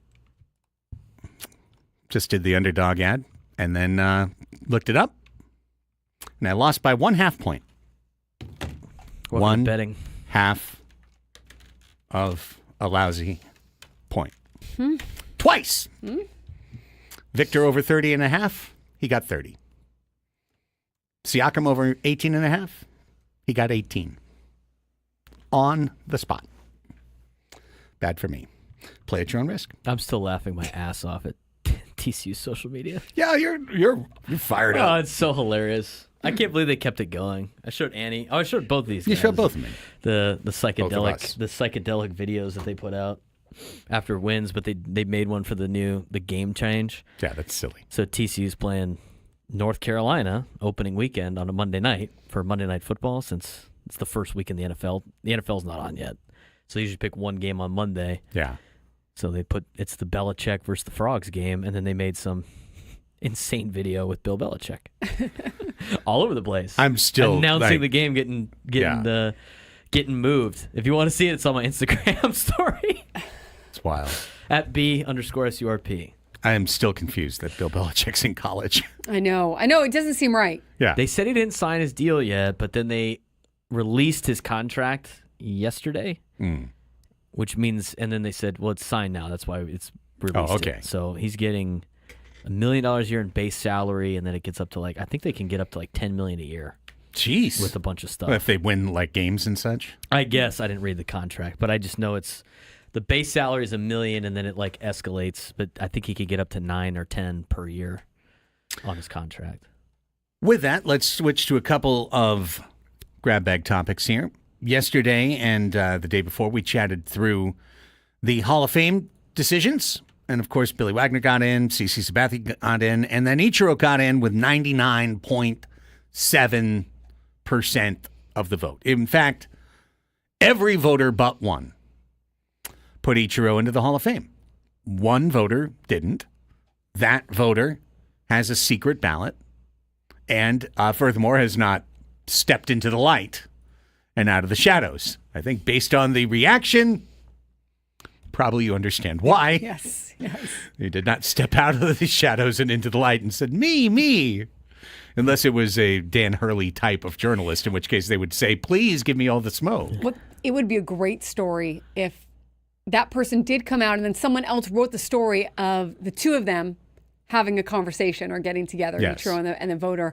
Because I think Ichiro, the cool thing about Ichiro, and you'll hear it in the clip, is he's cool. You know what I mean? He's he gets very it. Cool. And he'd have the discussion. You know what I mean? He'd listen. He'd want to know why. It's what's great about it. So they had the big press conference with all of the Hall of Fame inductees, right? And of course, the Cobra Dave Parker is going in as well. Posthumously, Dick Allen is going in as well.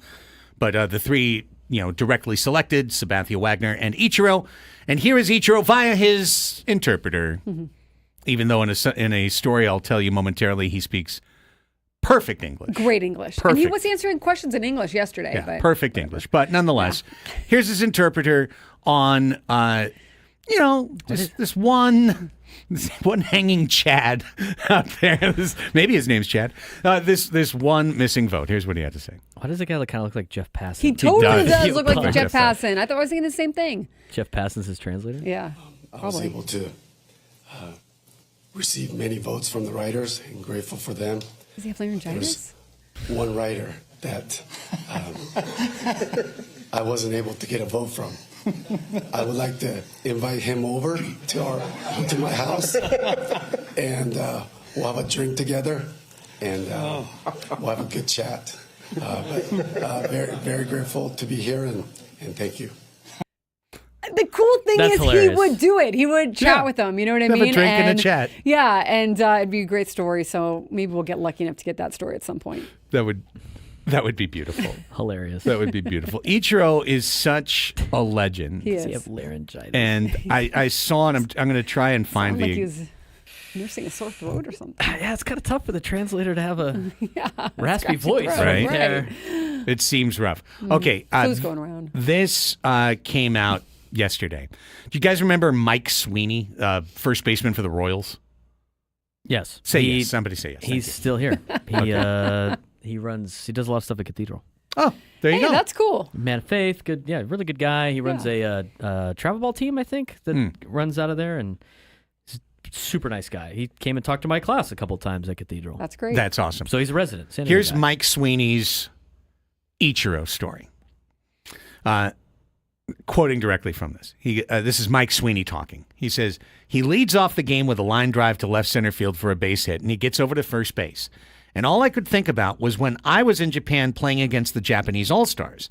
Any time that an American would get a base hit up on the Jumbotron would be like this big, huge graphic, almost like a 1950s, 1960s graphic from Batman and Robin, like pow or boom.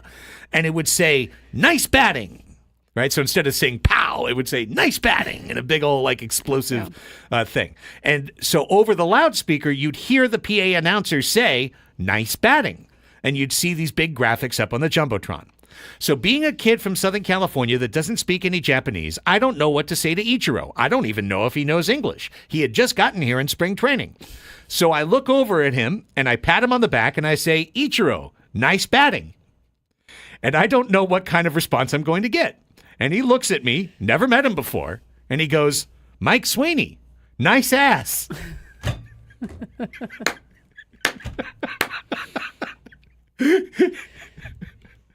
It's a foul on Ichiro. Yes. He says, I just started dying laughing. I'm like, oh my gosh, his English was perfect. No accent. What a great troll job. It by is. Ichiro. It is. Great troll job. Teammates really liked him. I mean, he was a prankster. He was funny. When you get compliments on your ass. Yeah, it's exactly. Hard not to like the guy, you know? You know, but he was one of one. For real, Ichiro. You know? One of one. Should have been unanimous, but hey, have a drink. Come on over. A little Japanese whiskey. Let's sit down and chat. Joe Pesky walks in. Chat. Yeah, exactly. Yeah, precisely. All right. Next grab bag story before we take our last time out of the day. Philadelphia, nice win over the Rams. Cool. Big snowstorm. You know, exciting, dramatic, whatever. Go on to the championship. But can never let a moment to make a cheap buck off of a couple of dummies pass. You know, don't miss a chance to go ahead and part a rube from his money. And that's what the Philadelphia Eagles did over the weekend by rushing out to the end zone after the game and scooping up 100 pints of end zone snow. Oh. End zone snow. Shoveled from the end zone after the game. They sold 100 pints of snow for $50 each. And it took less than 3 hours. I think if you're a fan and you've just probably had some social sparklers, which they probably had, and you're feeling good, you know, I think it's funny in a way. Like it was $50. I mean, at least it wasn't like $300. But so you shell out $50, and then it's a funny story the next day. You're like, what idiots we are, you know? But hey, what about that win, right? But now it's just kind of a jar of water. It's a jar of dirty water. Here, if you keep it in your freezer. Yeah, then it's a frozen jar of ice. And maybe like when you watch the next game, you're like, you put the ice out on the table, like you hug it, you know, like that's your lucky ice now, or your lucky jar of water. Is there anything from a stadium as a sports fan you would buy? I'd buy a seat. Maybe a seat. Yeah. What are you gonna do with the seat? Well, I think it's cool. Like some people put the Qualcomm seats in their backyards. Yeah. Or, It'd have to be on the patio or something. Yeah, the patio, right? Like, yeah. But even then, it's like, okay, I got this seat now. I'm not. I just, for me personally, I don't know. There's nothing I would buy. If you had like a man cave or something like that, you know, like a sports room. Like yeah. I feel like it'd be more sentimental if there were your actual seats. I had an old radio boss that bought, I think, had him for OG like 50 Fenway years. seats and had them in his office. You go like, oh, you can sit there. These are Nostalgia. original seats from Would never sit Fenway. there. It's not bad. Yeah. Yeah. But if they were your actual seats and they were in your family Be for amazing, a long time, yeah. that'd be cool. Yeah. But that's a chair. You can sit in it. Not a thing of dirt or a thing of water. Nate in the chat says, maybe the Padres can sell some sand.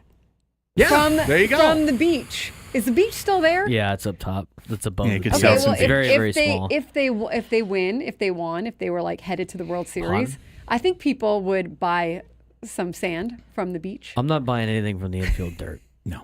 What for what? How It's do you dirt. even know if it's legit? I mean, they It's could just dirt. say it. It's dirt, right? Just like this is water. Yeah. It's like taking up turf from the field after Water. a big rivalry game. I mean, it's like the crazy Tennessee fans after the game they had against Alabama. They're trying to rip up turf, and I'm like, what happens when it dies? It's going to die. It's not going to stay like that forever. What are you going to do with it then? Then it's just a piece of dirt again. From the Athletic story, in containers made to look like Philadelphia water ice. The snow is, quote, a tangible frozen snapshot of the grit, passion, and determination that defined the iconic game, and the, quote unquote, first ever authenticated snow collectible tied to a historic playoff win. It's not even a game that won a championship. What happens It's if just you a open the playoff jar? game. Like, does it lose its authentication? It's no longer Could authentic. you just Yeah. pour water in and Yes. say? This is now more snow. The snow has been preserved in insulated containers packed with 2 pounds of dry ice, according to the company. Oh, sick, thanks. It also offers the warning that, quote, this snow was collected from the field and is not intended for consumption. Please don't drink As it was exposed to the game day environment, it may contain dirt or other contaminant. Okay, if you have disposable income, you almost have to buy it because it's so ridiculous. It's so ridiculous. It's funny. I could have as much money as Bezos and all of the billionaires out there. I would never purchase such a thing. Ever. Is the jar? Does the jar look nice? Or does Yeah, it the look jar like a is plain supposed jar? to look like, because Philly Okay. water ice, that's like a snow cone thing Oh, that they okay. have. So it's regionally coded, so to speak. But People in their sports memorabilia are insane. you spent $50 in a jar of dirty water. It is funny. The snow is collected, carefully preserved, and authenticated. Mm-hmm. I got tons of sports memorabilia. I don't like actively funny. collect. I do like the mini helmets, but like the ones that are like this size, like all Uh-huh. the different. I do have a lot of those, but like I'm not spending thousands of dollars on those. Like I don't get it. Like I know people that drop like thousands upon thousands of dollars on like baseball cards. Good for you. I don't get it. Like for me it's not. And like I don't buy autographed things either. If I have it autographed by the person, Yeah. and that was more when I was a kid. I don't really like asking people for especially now in our job too. It's not going to go ask anybody for an autograph. But aside from like gifts I've gotten or whatever, I'm usually not spending that much money on Maybe they're something like, that. this snow Jalen Hurts touched. Right. Except he probably didn't. You probably didn't. No. Yeah. There's a lot of snow in the end. I mean, the end zone is 10 yards by what, 50 something, 60 yards? Yeah. Johnny in the chat is 100% right. Some idiot is going to freeze it into ice cubes and then put it in their cocktail. yeah, And absolutely. then they're gonna get sick. That's Super Bowl. It's going to It's be gonna be the story. You know, if Philly wins the Super Bowl, I'm going to do whatever. Right. Yeah. And that always Exactly. works out. Yeah. Works out without question. By the way, because we're pushing it, we're in the danger zone right now, so we're pushing out of it time-wise. Did you see the one other, just staying with sports collectibles, did you see, we did this story a month or so ago. The Pirates? Paul Skeens, 1 of 1, Yeah. signed, authenticated, whatever, piece of his jersey or whatever it was. And they did the whole thing where if you were the person who pulled the 1 of 1 and you gave it back to Paul, you'd get 30 years of a home season plate ticket. season Yeah. tickets and go stay in Livy Dunn's suite Right. and get this, that, and the other thing, 100 different things. Sorry, Paul. An 11-year-old kid in L.A. pulled the card. Did he decide yet what he's gonna do? Which we thought that's what they were going to. We didn't think it was going to end up in Pittsburgh, right? Right. No. Yeah, No, the so card is random that it anywhere would in the be. world. Right. Yeah, it would be so unlikely that someone in Pittsburgh would pull that card because it's the whole baseball collecting world that was going after it. So, kid's going to take it to auction and he's going to make his $1 million. That's what's going to happen. And he's going to have all of his college or parochial school or whatever. He'll have his trust money for when he grows up. Shoot, $1 million probably only covers half of college now. Well, that's true. But If you, Go to state I school. mean, the street cred from hanging out with Livy Dunn and getting all the swag and everything. The street cred is cool if you're 11 years old. But I think the same thing. It's a 1 of 1 card, so you probably are better served. Yeah. Going ahead and holding on to that, selling it lately, His parents selling are it gonna later. jump in. Exactly. Like, no, we're not flying. to Exactly. yeah, I mean, Like Livy Dunn is going to last a second. Your $1 million is going to last much a longer. lot longer. Yeah. So, bad break for the Skeens. But for that 11-year-old kid, just do the right thing, bro. Go to auction. Don't mess around. How much do you think he's going to get? At least $1 million. At least, right? I mean, if the Pirates are willing to dish out all this money for it, Right. it's probably worth something. He could take the season tickets and sell them and maybe make money off of that for 30 years. It's still the Pirates. I know. Has Skeens he hasn't signed a contract yet, has he? No. Still making league minimum. No. He's going to be a Yankee or a Dodger in 5 years. Give me a break. Paul 5. Skeens, 4 years maybe on a trade. He might be there this fall. They have a bad year. Stop it, please. And that's the story. Livy Dunn's got money, right? She could just buy it for him. There you go. Yeah. Well, I Just mean, if pay the she'd kid like to offer directly. the kid $1 million, Here's I'm $2 sure million. that would work. Here's $2 million, and then I don't have to sit in your suite or anything. and Just then you could give me the money. then you could charge Paul interest until he makes his big contract. There you go. All right, let's take our last time out. It's 1:35 on the Fan. That means it's time to open up the phone lines right now for Ask Us Anything. Ta-da! They're open. 833-288-0973. 833-288-0973. I miss the big bell. I do. I can tell. Your dang dog. I- Well, they Yeah. store that away. That ain't coming back till next I Christmas. know. They're like, I know. "See ya." I'm upset. So, anyways, the lines are still open, begrudgingly. 833-288-0973. Give us a call. You got 15 minutes. 15 minutes to call the show. Give us a ring. When you do, don't expect like a big conversation. We're just going to throw you on hold. So if you get thrown on hold, you did it. Congratulations, you succeeded. You made it in. And then when we get back, we will put you on the air. All we ask is that you come with a question ready to ask the show. Doesn't even have to be about sports. We're going to do Ask Us Anything next on San Diego's #1 sports station, 97.3 The Fan.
Welcome back.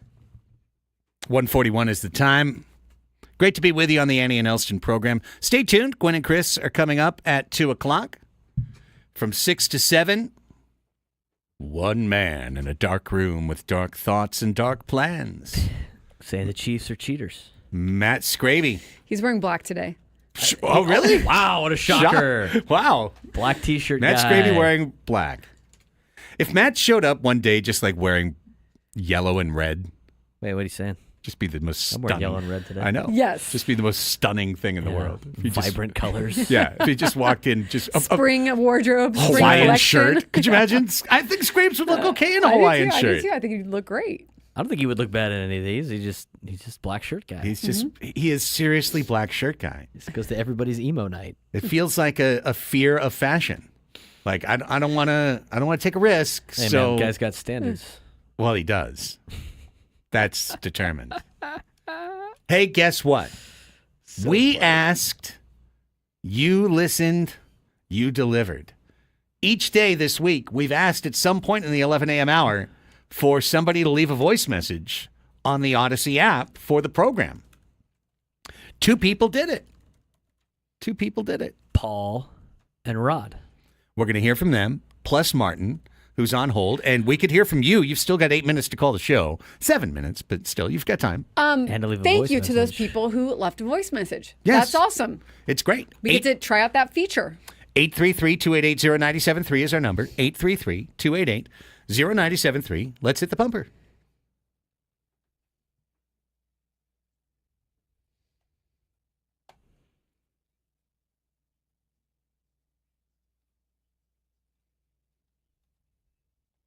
Indeed it is. And you can call right now. We can get some momentum. We can get a bunch of phone calls rolling. 833-288-0973. Here's the first person waiting on hold.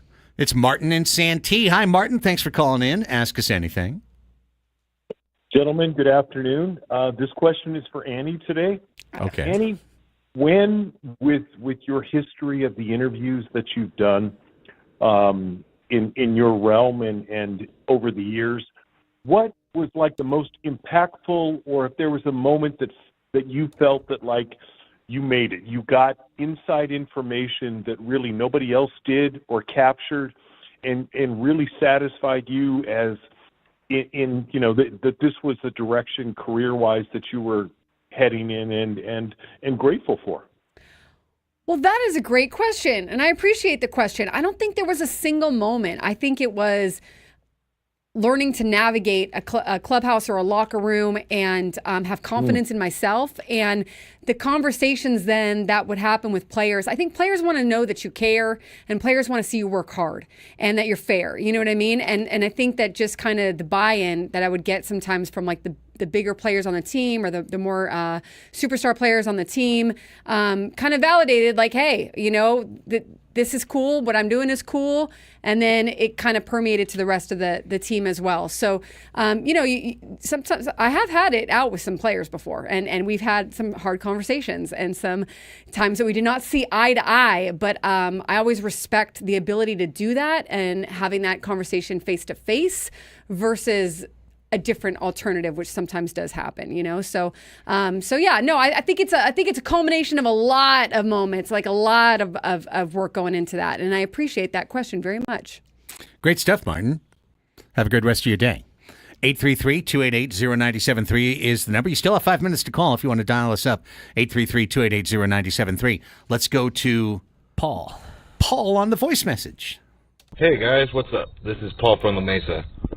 My question is, what is the coolest or most memorable thing you've experienced live at a professional baseball game?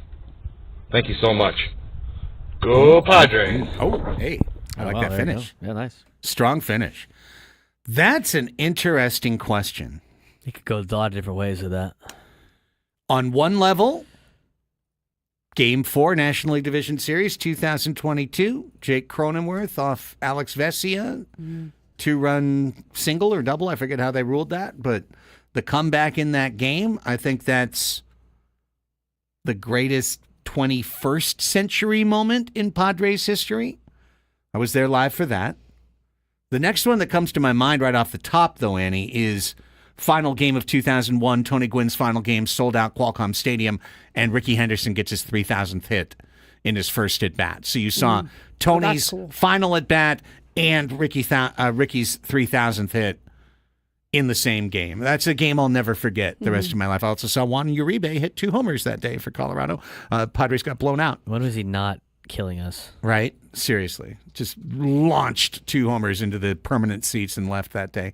But, I mean, overall, what's going to beat Cronenworth off Vesia? I mean, as a Padres fan, that's got to be number 1 for me right now.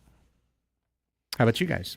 I wasn't at that game. I was in Tennessee, so I can go a lot of different ways with this question. I mean, there's just some insane things that I've seen. The one that comes to mind was I was at the game with the Goose up in Los Angeles, and going up to Dodger Stadium and leaving there with a playoff win was pretty cool. Just because it's been so hard for them to do that. And that ultimately led to the moment you're talking about. So that was cool to be a part of. The other one I was thinking of is just like covering the games, like, the Hunter Renfroe walk-off against the Dodgers, where the grand slam. I got to interview Hunter after the game for the station, which was pretty cool. I got to interview Franmil Reyes after Annie did when he's singing the song. So another one of those. But to me, the strangest moment I've ever, in a game I've ever been a part of, I was at the game in Anaheim, not Padres, where Kendrys Morales hit a walk-off and hurt his knee and never was the same again. Broke his leg or whatever it was. Jumping on home plate. Yeah. I remember going because I was up there for my sister's Showstoppers competition, Annie, at Disneyland. We used to go to Showstoppers every year. My brother and I got out of watching the afternoon dance deals. My dad took us to the Angels game, and we were going to go after the last day. We were leaving in the 9th regardless. Yeah. Kendrys Morales hits the home run. We start walking out as he's rounding the bases, and then everybody stops. Yeah. We get back to Disney, the Disneyland Hotel, and they're like, "Did you see what happened in the Angels game?" And we're like, "Yeah, they hit a home run." He's like, "No, after, we were there. What happened?" It's like, the guy broke his leg because he got taken off on a cart. It was one of the wildest finishes I've ever seen in a game. It's crazy. We've got Mary on hold here. We've got one more message to get to. I just want to address what I'm seeing in the chat, which is kind of an Ask Us Anything. People are asking about supporters tickets for San Diego FC because the club has noted that tomorrow is the last time to get $18 a match season tickets in the supporters section. Let me just answer your question straightforwardly in the chat. You have to be a member of the San Diego Independent Supporters Union in order to be eligible to get those tickets. Now, it's very easy. You can just Google San Diego Independent Supporters Union, go on there. I think it's $30 to become a member of the union, at which point SDFC will then send you a link to buy supporters tickets. I've done this myself, signed up for the ISU, received the link. It took them actually a couple, 3 weeks to give me that link, but seeing as they've set a deadline, I'd hope that they'd be quicker about it, like today or tomorrow. But that is the way you do it. You join the ISU, the Independent Supporters Union. That gets you the link to get the tickets, and it is a full season buy. They don't have 5-game supporters packages or 15-game supporters packages. It's the full season, but it's the best price in town, $18. And it would be the best experience in town if you actually were a supporter and involved in that culture. So that's how you do it.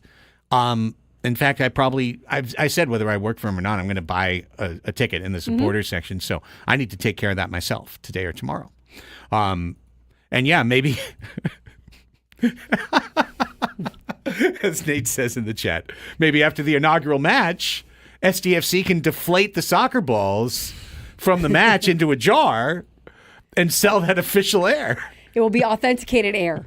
Authenticated air MLS experience. Nate always has the best ideas. Great idea, yeah. Great job. I like it. Oh, Steve says $15, not $30 for the union. And look at that, just chop the price in half for you within a minute. So, good stuff. Yeah, go out and get it done. All right, here's Mary. Mary called in below the deadline. She's in. Hi, Mary. Ask us anything. Mary. It could just be the caller ID. Quite contrary. Or someone not named Mary. Mary. Whoa. What? Who's this? I don't know. So we get this caller ID, and it says Mary Monroe on it. Like Marilyn Monroe? Could be. Could Is she be. calling in? I feel like it's unlikely that she'd call, We never know. Probably. being that she's long dead. Well, But spirits. Spirits. It's not I don't Halloween know. time anyway. I don't know. We've got another voice message. What's the other voice message? It's Rod. Hi, Rod. He might have got duped on a trade here. Might have got Hello, Andy, caught. Craig, Braden. Question for you from the Odyssey voice message app. Wanted to ask you guys if you could look into that rumor that I just seen on X about the Braves and the Padres working on Ronald Acuna Jr. to be traded for Dylan Cease. No chance. Once That's again, fake. supporting the show, 97.3. Let's go. Well, I appreciate the support there, Rod. Absolutely appreciate the support, Rod. Thank you for calling. There's nothing wrong with the question that you are asking. There is zero chance that happens. Absolute zero. Zero. It's not going to happen. Zero. Remember what a Blutarski is? 0.0. That's what you get. That's what you get. You get nothing. No chance. Zero chance. But wouldn't it be nice?